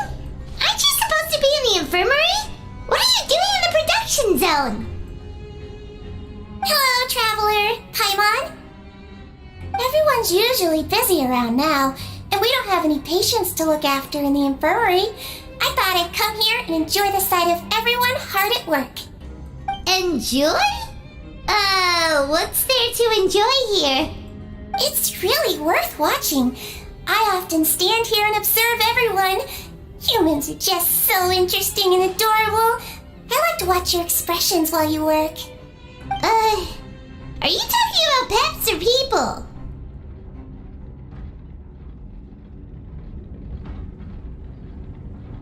Oh, I can see why you think that, but you shouldn't jump to conclusions. See, we Melazines are a different species, and we see the world very differently from humans. It's very easy for me to observe everyone's condition. All it takes is one look, and I can tell which workers are exhausted. Wait, Melazines can see that? Huh, that does sound useful for being a nurse.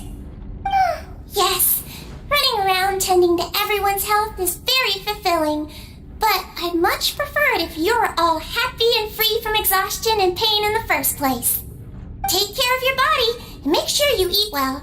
Always rest when you're tired from work and don't push yourself too hard. We'll definitely take care of ourselves. Thanks for the reminder.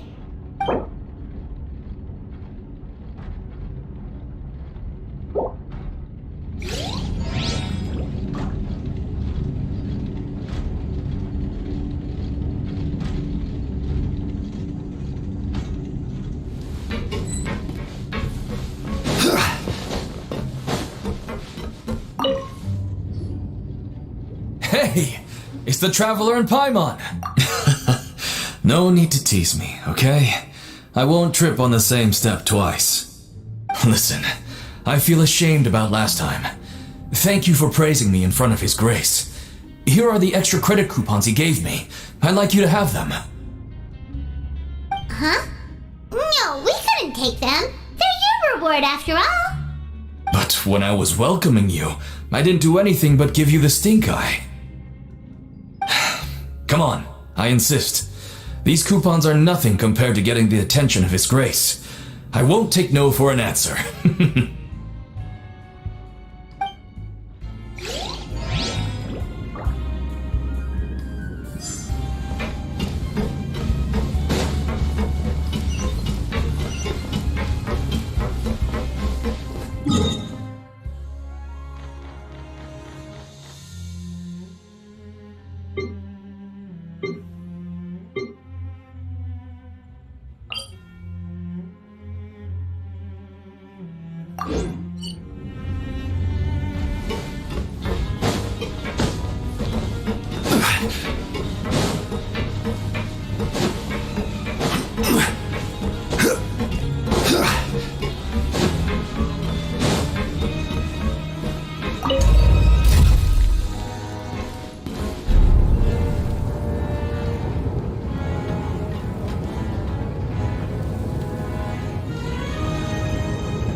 Every journey has its final day. Don't rush.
Oh, you want to stop investigating and go rest? Okay, you should rest up. We'll be back at it tomorrow. So after working a few days straight, we got some strange meat in our lunch. What was that all about? Has our investigation turned up anything useful recently? Really? And it looks like that part of the investigation has hit a dead end. Well, we'll keep searching for more clues tomorrow. Good night, traveler.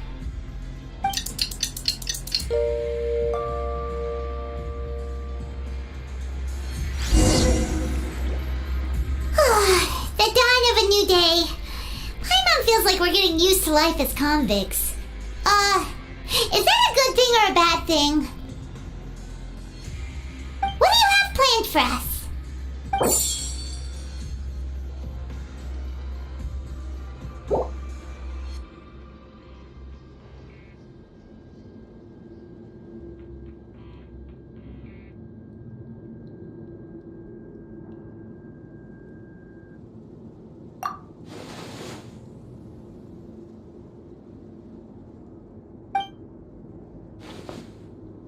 After working here so long, we're really starting to get the hang of it. But doing the same thing all the time can get old pretty quickly. How are you holding up? Yeah, it's good to kick back and relax once in a while.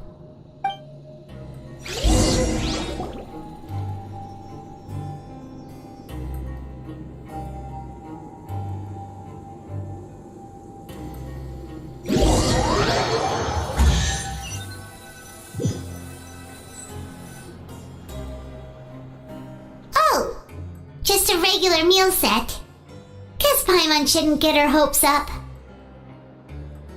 What would you like to do this afternoon?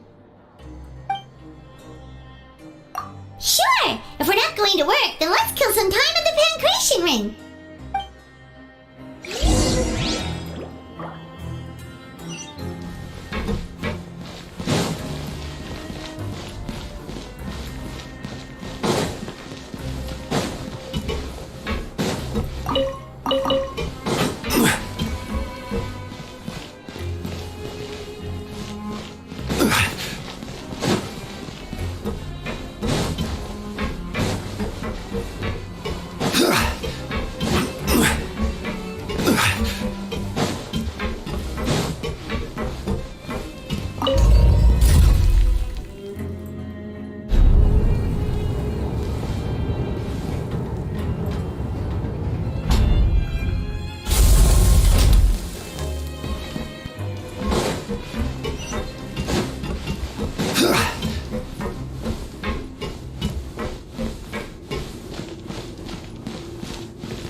Oh, you must be the traveler, huh?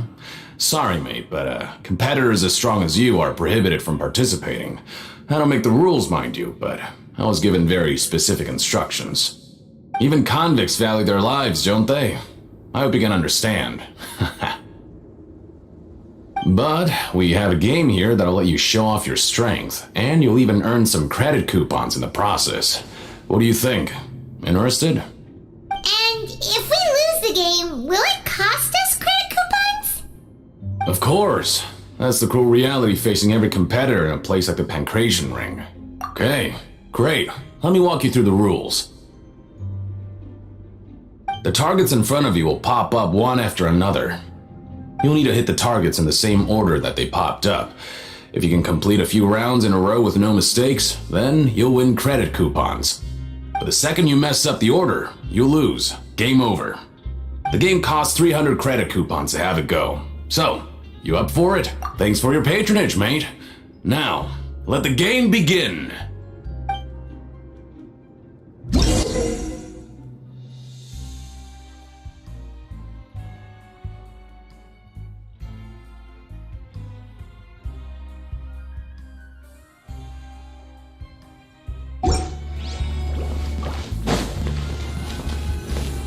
Okay, do your best to hit the targets, just like Colin said!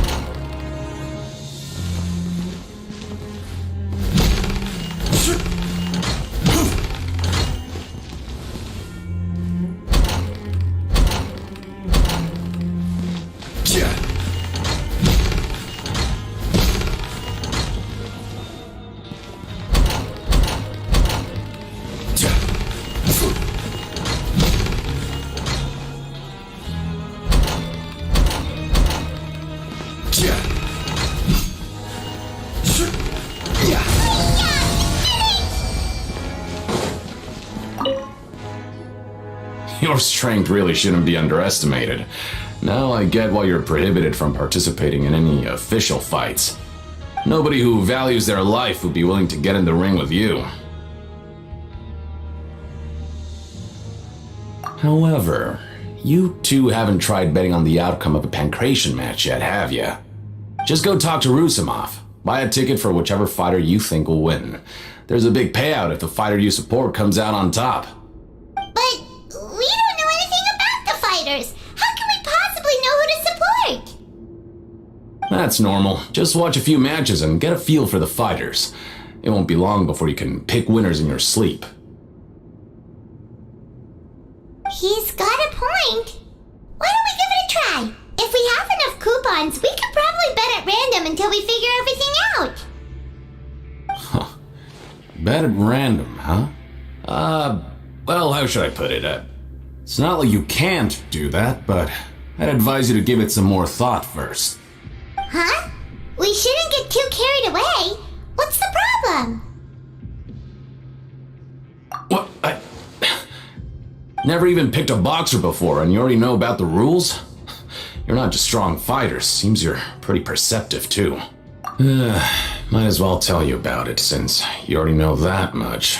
Plus, I think you've got the potential to be one of my greatest customers. I think I can let you in a bid. Besides, I don't want to risk ever losing a customer like you. Is it that serious? Okay. The hidden rule here is, if you buy both boxers' tickets and support them both, something bad will happen the next morning. So the rule is that we shouldn't pick both boxers in the same fight, but if anyone actually did that, wouldn't they be guaranteed to lose coupons? Who would do that anyway? And what do you mean by something bad will happen? How would I know? Not like I'm stupid enough to do that. But I've heard a story about the rule. According to the rumor, there was a masked boxer who possessed incredible skill and power. None of his opponents even stood a chance against him. However, in the final match, the organizers told him to take off his mask. He refused and never showed up to the fight. And after that, he was never seen again. Some say he died, or that he was taken care of by the event's organizers. But everyone remembers that he was someone who cherished honor above all else. In his eyes, supporting both boxers in a match would dishonor the competition itself. So you mean it's like a curse? He'll take vengeance on anyone who does that? No, he was always wearing a mask, like he was intentionally trying to hide his identity. I don't even know anything about his past. Traveler, do you think that boxer was... Huh? We will? You're not serious, are you? Look, here I was just trying to be nice and warn you, yet here you are trying to break it on purpose? Yeah, it sounds pretty scary to Paimon.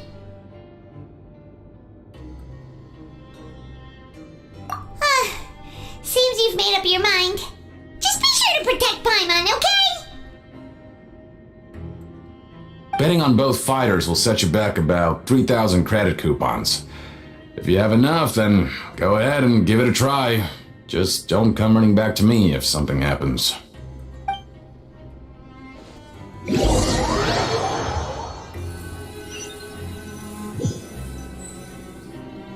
Aw, looks like we won't get a chance to sleep in as long as we're here.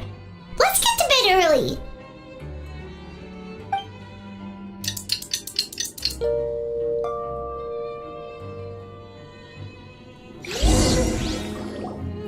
Oh, Paimon doesn't want to get up. Paimon still feels completely exhausted from yesterday. What do you have planned for us?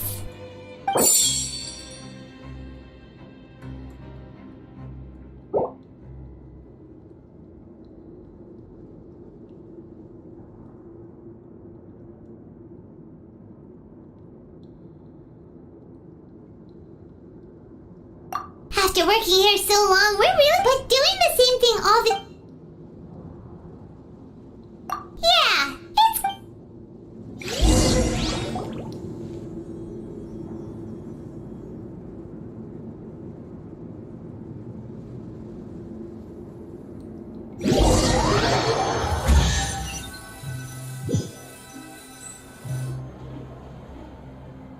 Oh, just a regular meal set. Fine, what would you like to do this afternoon? Knowing child, he must have been there all the time.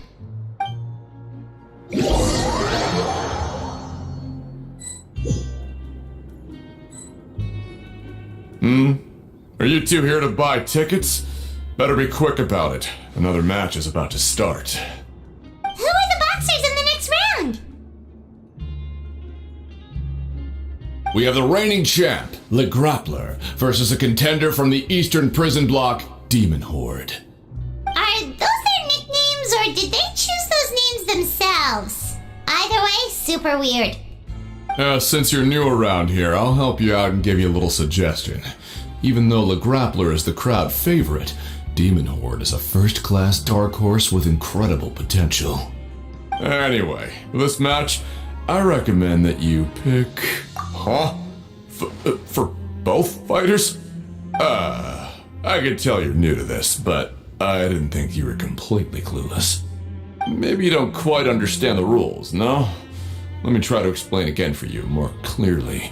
You see... Oh, no need. We're aware that we're going to lose coupons. Alright then, if you're absolutely sure. Remember, no refunds once you buy the tickets. Yeah, we got it! Just shut up and take our coupons!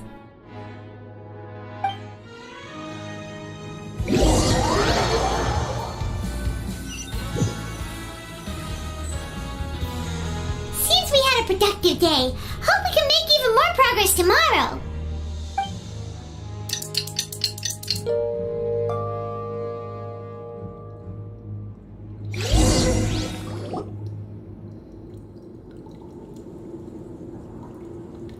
Hey, Traveler! Paimon! Package here for you. The next time you buy something, go pick it up yourself. I'm not a delivery man, you know. Huh? A package? For us? Did you buy something, Traveler? Paimon's not quite awake yet, so why don't you go take a look? Right! Yesterday we broke the hidden rule and bought tickets for both boxers! Oh, maybe this package is the bad thing that Colin said would happen. Paimon suddenly feels wide awake. Wait, maybe let Paimon go hide somewhere first.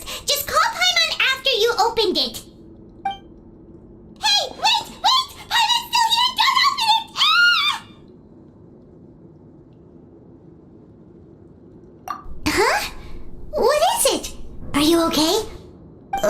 Let Paimon take a peek too. Oh, it's just a small bottle. But the color of the liquid inside looks so wrong. Almost like... Alright, that's enough of that. No need to say it out loud. Paimon already knows what you're trying to say. Ugh! No way! Get that stuff away from Paimon! Paimon thinks we shouldn't open the bottle until we figured out what's going on. Just trust Paimon on this one, okay?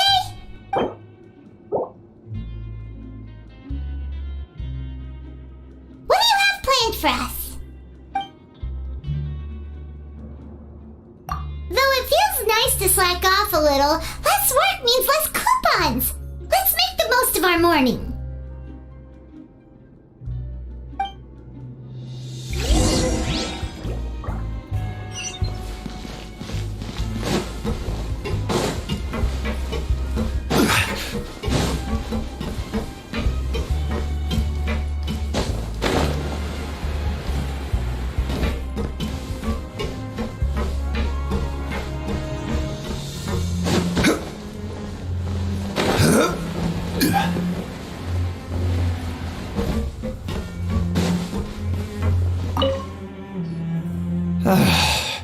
If there's no way to send it all out, then maybe I'll never get a chance to leave.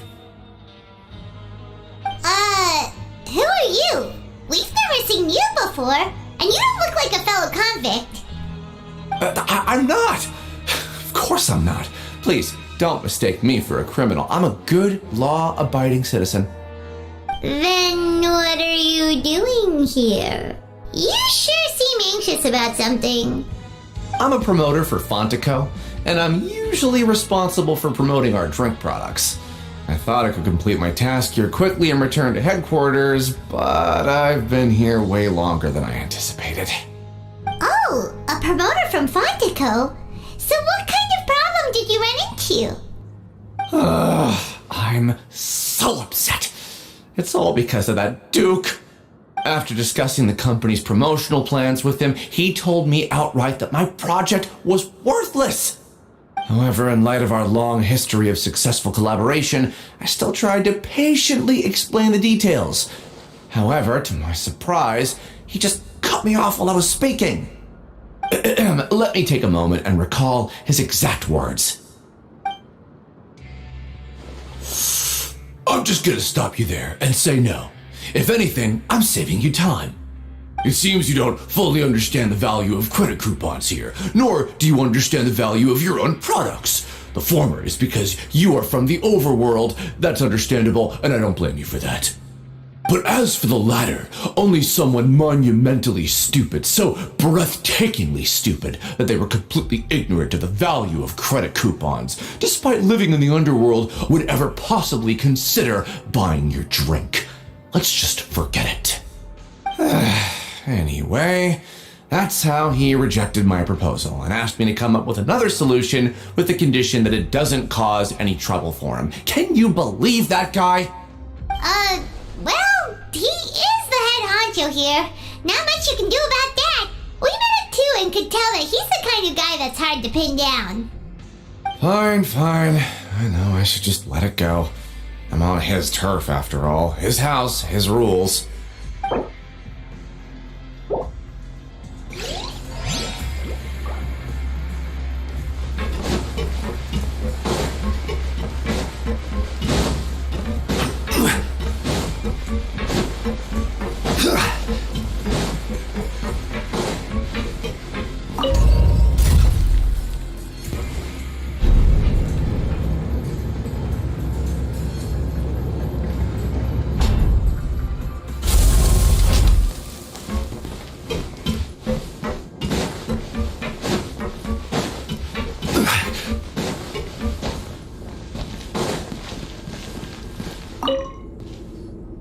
Hey, I heard you crazy fools really did it.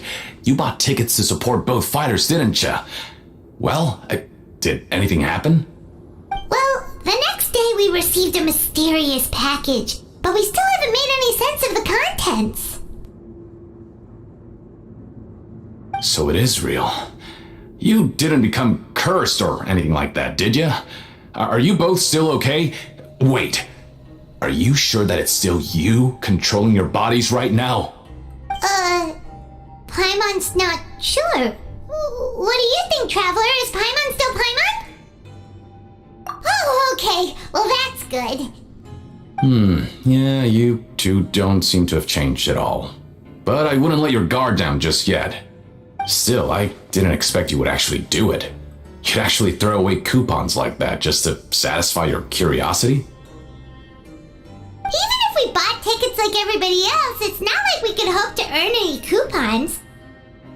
When it comes to things like this, it's always the organizer who makes the real profits. Hey, just what are you trying to imply? The Pancration Ring is an honest business, and we really don't make much from selling tickets. We make so little that even the current tournaments can only be held thanks to funding from the producer of Fanta. Oh, so it's the company that manufactures Fanta sponsoring the events? Paimon thought all of this was thanks to the Duke's support. Let's just say it's a mutually beneficial arrangement. They reached out to us first, hoping to promote Fanta products in the Fortress of Meropide.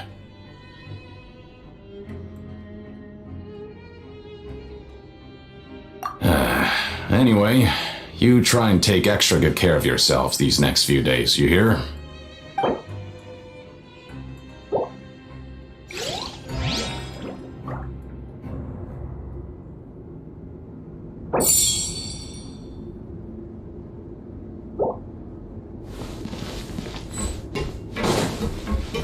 Time to show me what you got!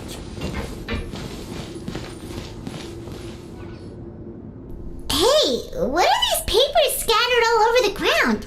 Are they registration forms or something? Maybe not. Every page has the Fontaco symbol on it. Maybe it's some flyers from the company. Okay. But if someone catches us, they could accuse us of trying to steal the company's secrets, couldn't they?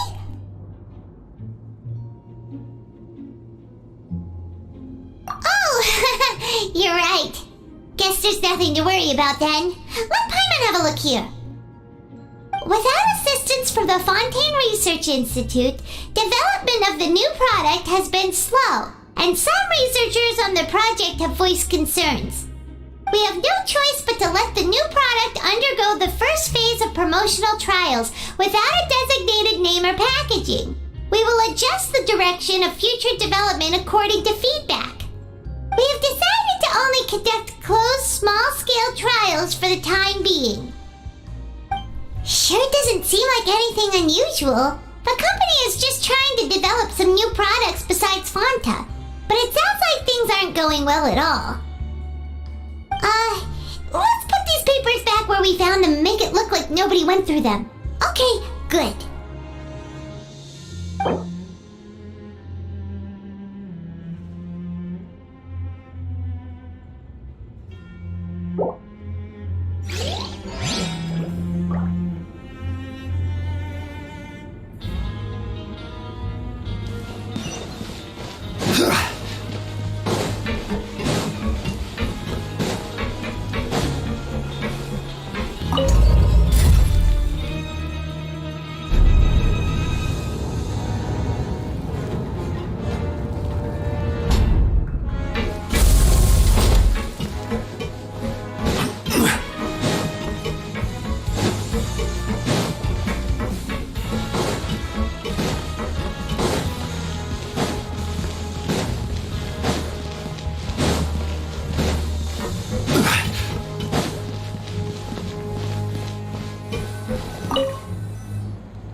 Wanna grab something to eat?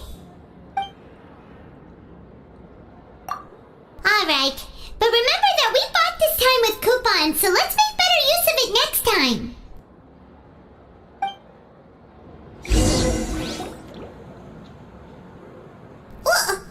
What is this garbage? Ooh, it looks disgusting! Oh, Paimon misses your cooking now. What would you like to do this afternoon?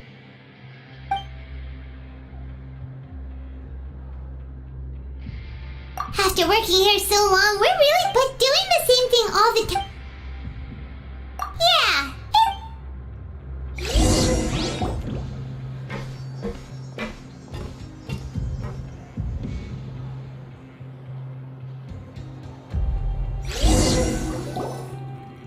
A mysterious box? A bottle of crimson liquid? Paimon still doesn't know what to make of it. Do you have any ideas, Traveler? Really? Then it looks like that part of the investigation led us nowhere. Well, maybe we'll have better luck tomorrow. Good night, Traveler.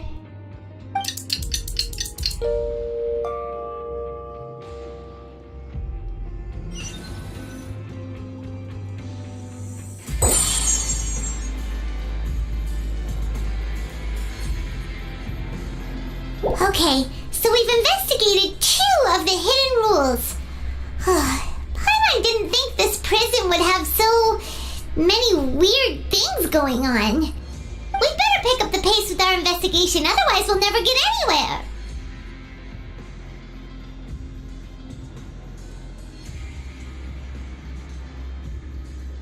Yeah, let's skip work for now and put our time to good use.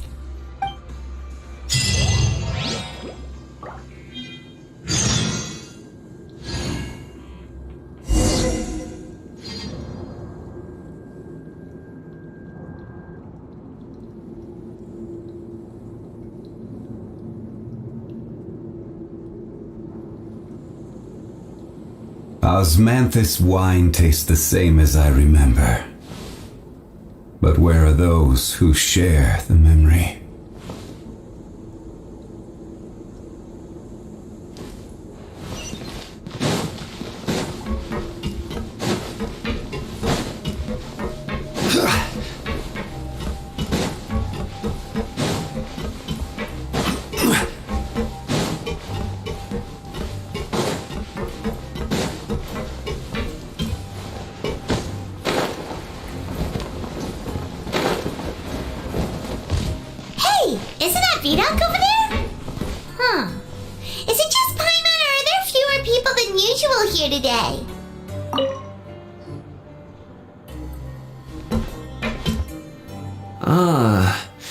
Seeing you at this time must mean you've already saved up a lot of credit coupons.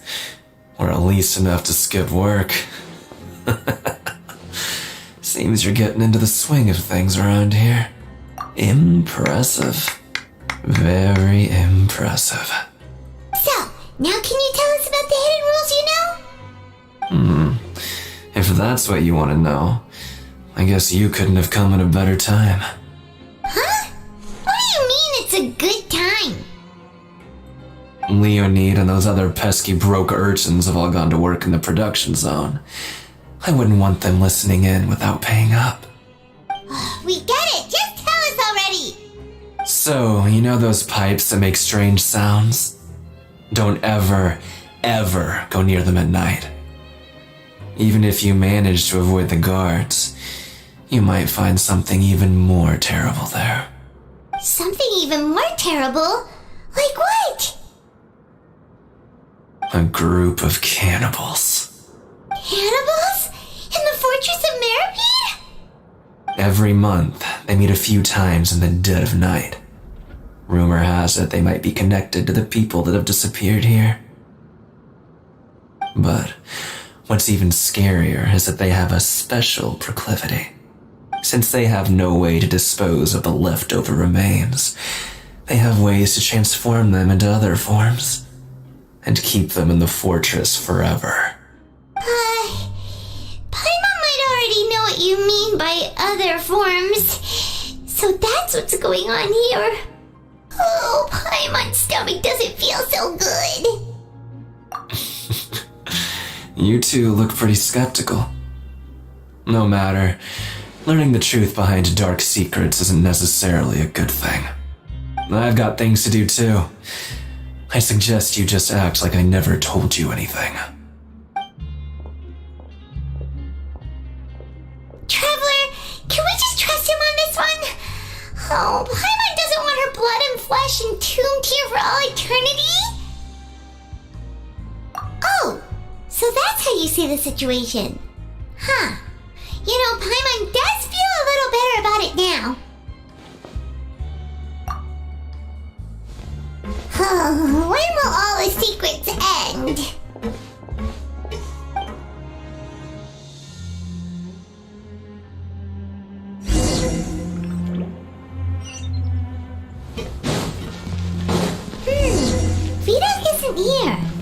the guys who went to work in the morning are back.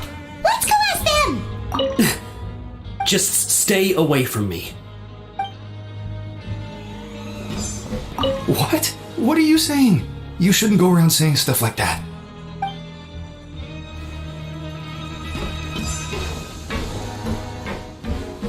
What are you talking about? Listen, you should keep your nose out of other people's business. Their attitude sure is suspicious. Like they're trying to avoid us. But if they're being so obvious about acting weirdly, do you think they might just be trying to lure us in? Oh, this is all getting way too creepy for Paimon. So you mean we still need to investigate some more? Okay, if you say so.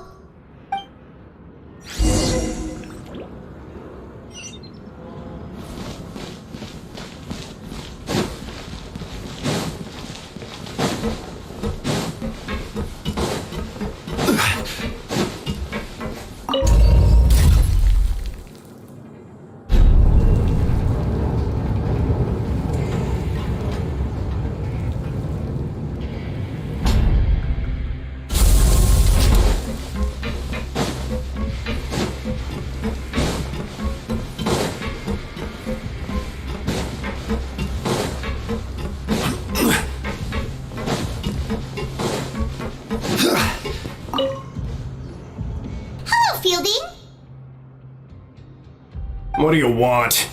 Criminals like you ought to be working right now. Catch my drift. We just want to ask you a simple question. Have you ever discovered anything odd during your nighttime patrols? Why are you asking about something like that? Whatever happens at night isn't your concern. All you need to worry about is getting enough sleep.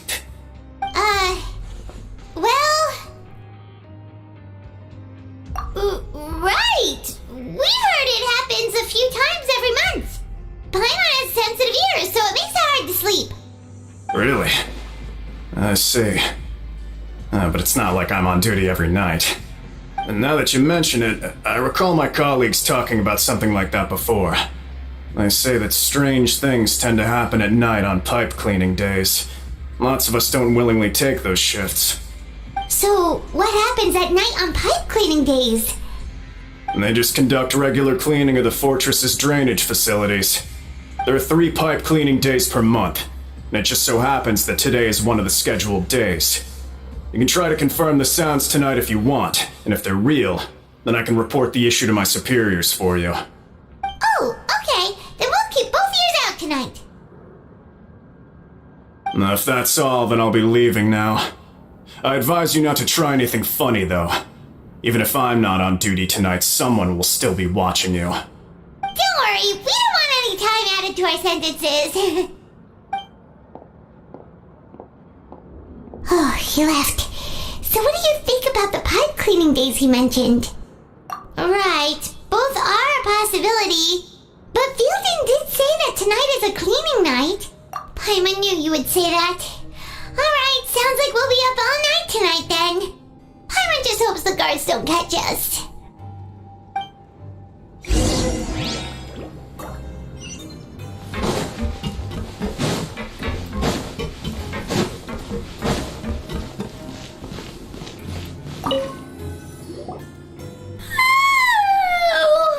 I'm so tired. But we can't sleep yet. They'll be cleaning the pipes tonight, so it's the perfect chance for us to investigate. Whatever. Just be sure to wake Paimon if she dozes off. Paimon's worried something might happen if you go alone. Huh? Traveler? Did you fall asleep already?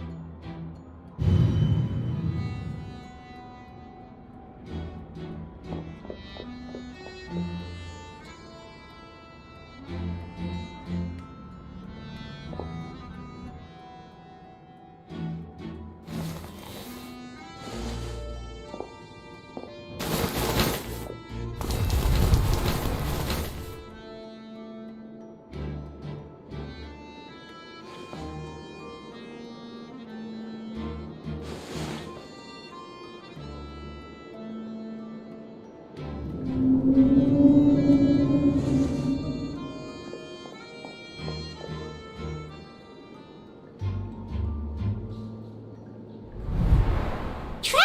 come on, wake up! Oh, it looks like you were just peacefully sleeping to Paimon. Well, what did you see this time? Really? So we're finally starting to figure out what actually happened! But what about the cannibals? How do you explain them? Okay, well it's about time for us to get moving. Just be careful to avoid the patrolling guards.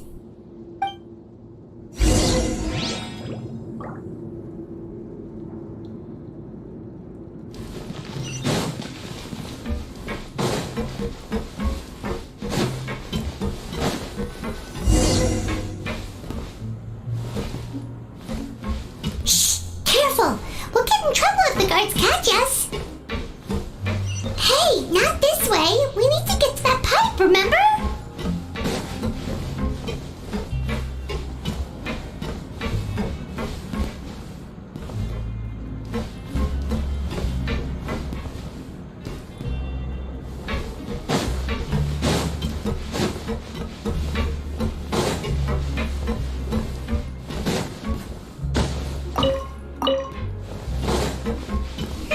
This should be the place.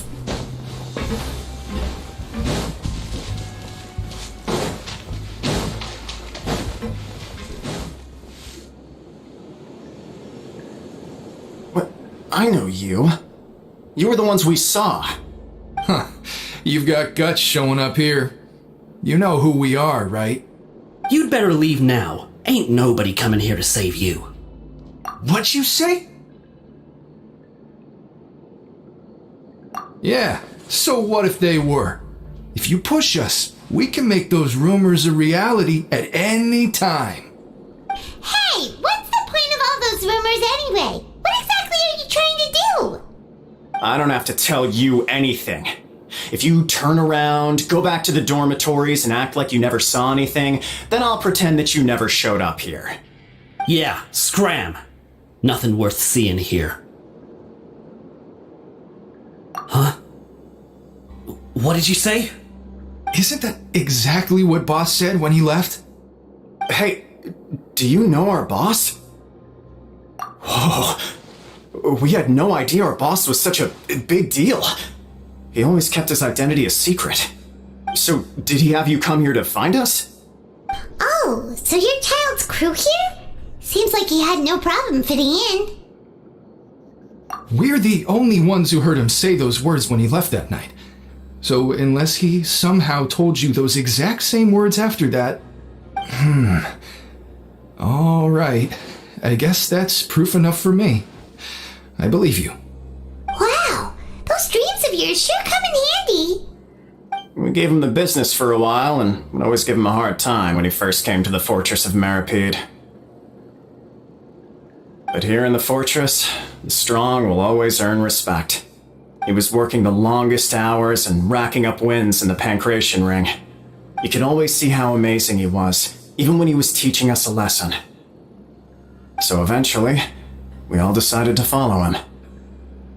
But one day, he suddenly told us that he had to find a way to escape this place, no matter the cost. He said it was because he heard that call again.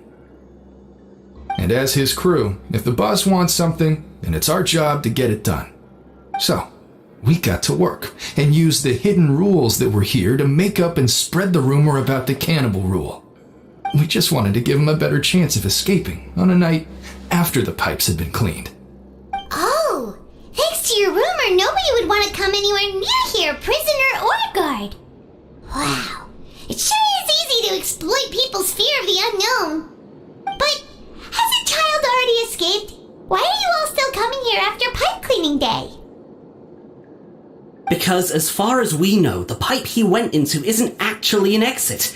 It should be a dead end. It leads to an abandoned factory area, and even if there were a way to escape from there into the sea, we're still way too deep. No one could ever reach the surface alive.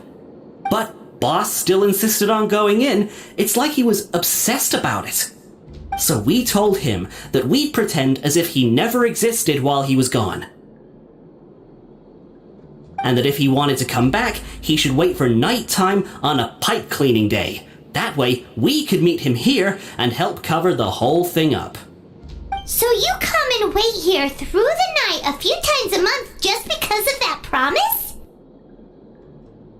Yeah, but it's been so long now. We already know in our hearts that he must have managed to escape somehow.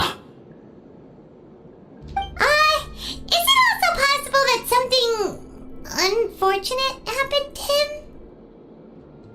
Nothing could ever defeat Boss or slow him down. It's one thing we know for sure. Okay. Paimon was just brainstorming possibilities.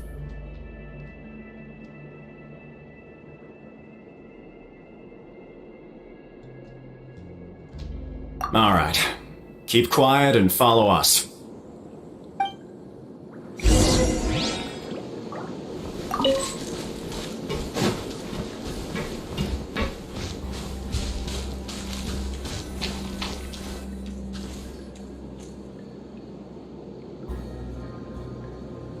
The way up from here has been sealed off. It's impossible to get through.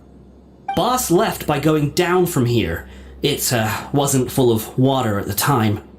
Later, we came back hoping to have a look. That's when we found out it had been completely flooded. It's impossible to navigate unless you're an extremely skilled diver. Do you think Child got trapped by the water? Not likely. We all know that Boss was an incredible swimmer. Really? Then have him come investigate. Pronto. Just be sure to tell us if you get any news about Boss. It's getting late. We should leave before the guards come this way. Yeah, we learned a lot about what happened to Child here. Let's get going!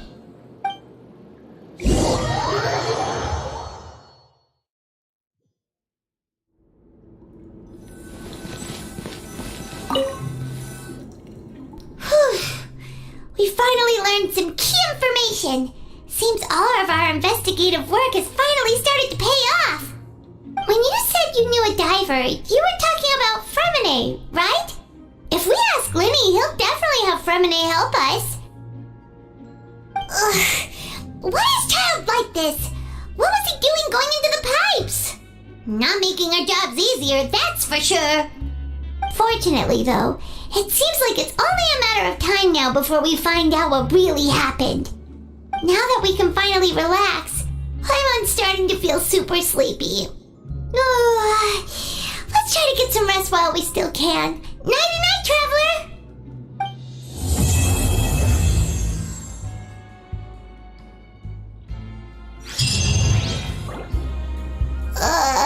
It's morning already?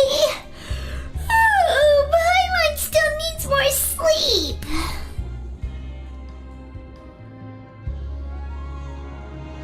Huh? Wait, look over there! Isn't that... It's one of Linny's cards! Let Paimon see what's written on it! Maybe you haven't heard, but today is the monthly free day. Everyone has the day off today, which makes it the perfect time to do some investigating. It's been a while since we last talked.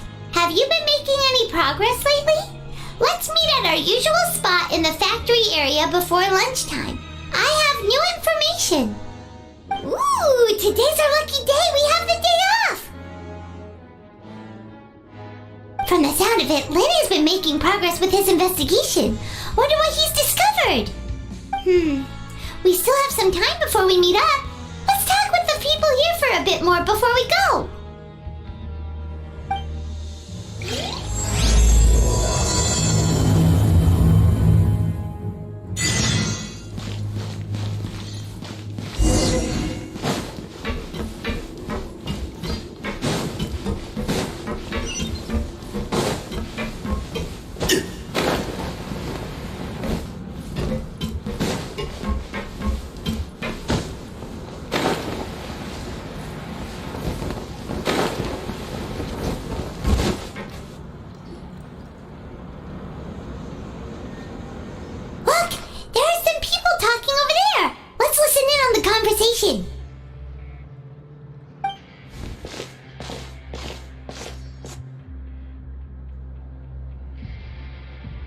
If you ask me, those pompous parasites on the surface act like they're all a bunch of aristocrats.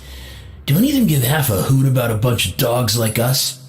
Hey, speak for yourself, mate. I'm no dog. Oh, you think you're special or something? If you're here, then you're just a convict like the rest of us. I've heard that even if you're released after serving your sentence, going back to life on the surface ain't any better. Once a criminal, always a criminal. We're marked for life. I don't buy that. Hey, how cool would it be if the whole world was destroyed by a giant flood and everyone had to start over from nothing? What kind of filthy bilgewater are you spewing? I have family up there. You best shut your sewer hole with talk like that. Listen, things ain't so great on the surface, but who says that you have to leave? I've heard that you can still stay here and work even after you've served your sentence. Not bad if you ask me.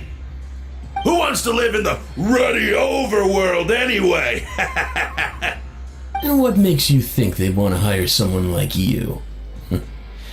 It's one of the great mysteries of the universe, how someone as useless as you is so confident. Whoa. Sounds like they're really unhappy about the overworld. Speaking of which, Paimon never heard anyone use the words overworld or underworld when we were living up there. Is it only something the inmates down here say? That's true.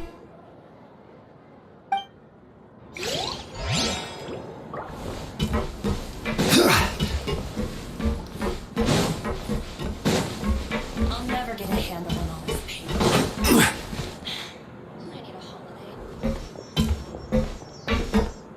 There's a group of people over there. Let's go listen in. So I said, that's not a faucet. Hey, who are you two? Why'd you come over all of a sudden? Sorry for eavesdropping. Sounds like you were talking about something private.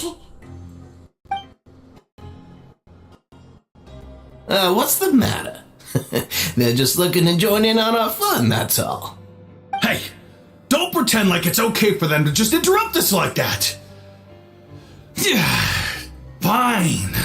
You're lucky we don't mind extroverts that much.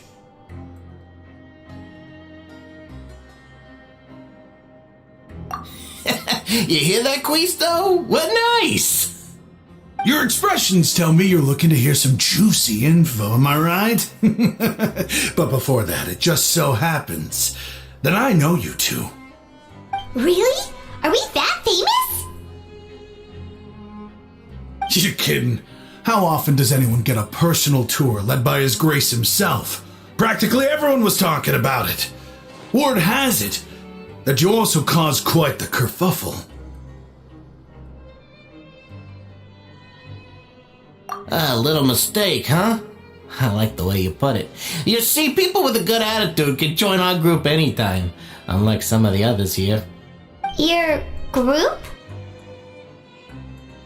I'm Quisto, and this is Lavaroon. People usually call us the Bombshell Bros, but don't worry, we're not playing with bombs or anything. It's just that our information is always so explosive, and we blow minds on the regular. So, you two really like to gossip? Whew, you sure know how to embellish. No, you don't get it. Knowing intelligence will make things better for you here. For example, knowing who's working with whom, who has the latest rumors, who's not getting along. Wouldn't you like to know all that? Whoa, all this info's worth something, you know? You should prove you're worthy of it. I don't mind him. Quisto's always this way. Just play nice and say something to massage his ego. The welfare meals. Talk about the welfare meals. Right! That meal we had yesterday was super delicious. Paimon can still taste it whenever she closes her eyes. Is that so? To tell you the truth, I've been helping out with making those welfare meals. I've been working as a kitchen assistant for about a month and a half now. Oh, so you're the one who made those delicious steaks. Amazing! You could be a professional chef. You are correct. I am a true professional. In fact, I even went to culinary school. But enough about that. Since you like my cooking, I guess that means we share similar tastes. Listen carefully. This little bombshell will help you learn what's really going on here in the fortress.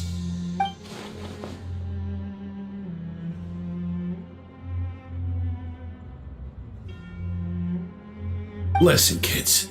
The power structure within the fortress is quite complicated. The overworlders couldn't care less about us down here. We're basically dogs to them. You've already met the one person here you should never cross, the Duke, Risley. He knows more than you think. And if he doesn't care about something, then he often doesn't bother dealing with it. Those who have the Duke's attention get all kinds of special perks, even better treatment in the infirmary. I know who you mean. It's that Jurier character, right? I don't think there's anything useful about him at all. Why does he visit the infirmary practically every day? Is it normal for anyone to be going in and out of there so often? If you ask me, he's just faking it to get out of work. But did you know that Jurier was a talented researcher from the Fontaine Research Institute before he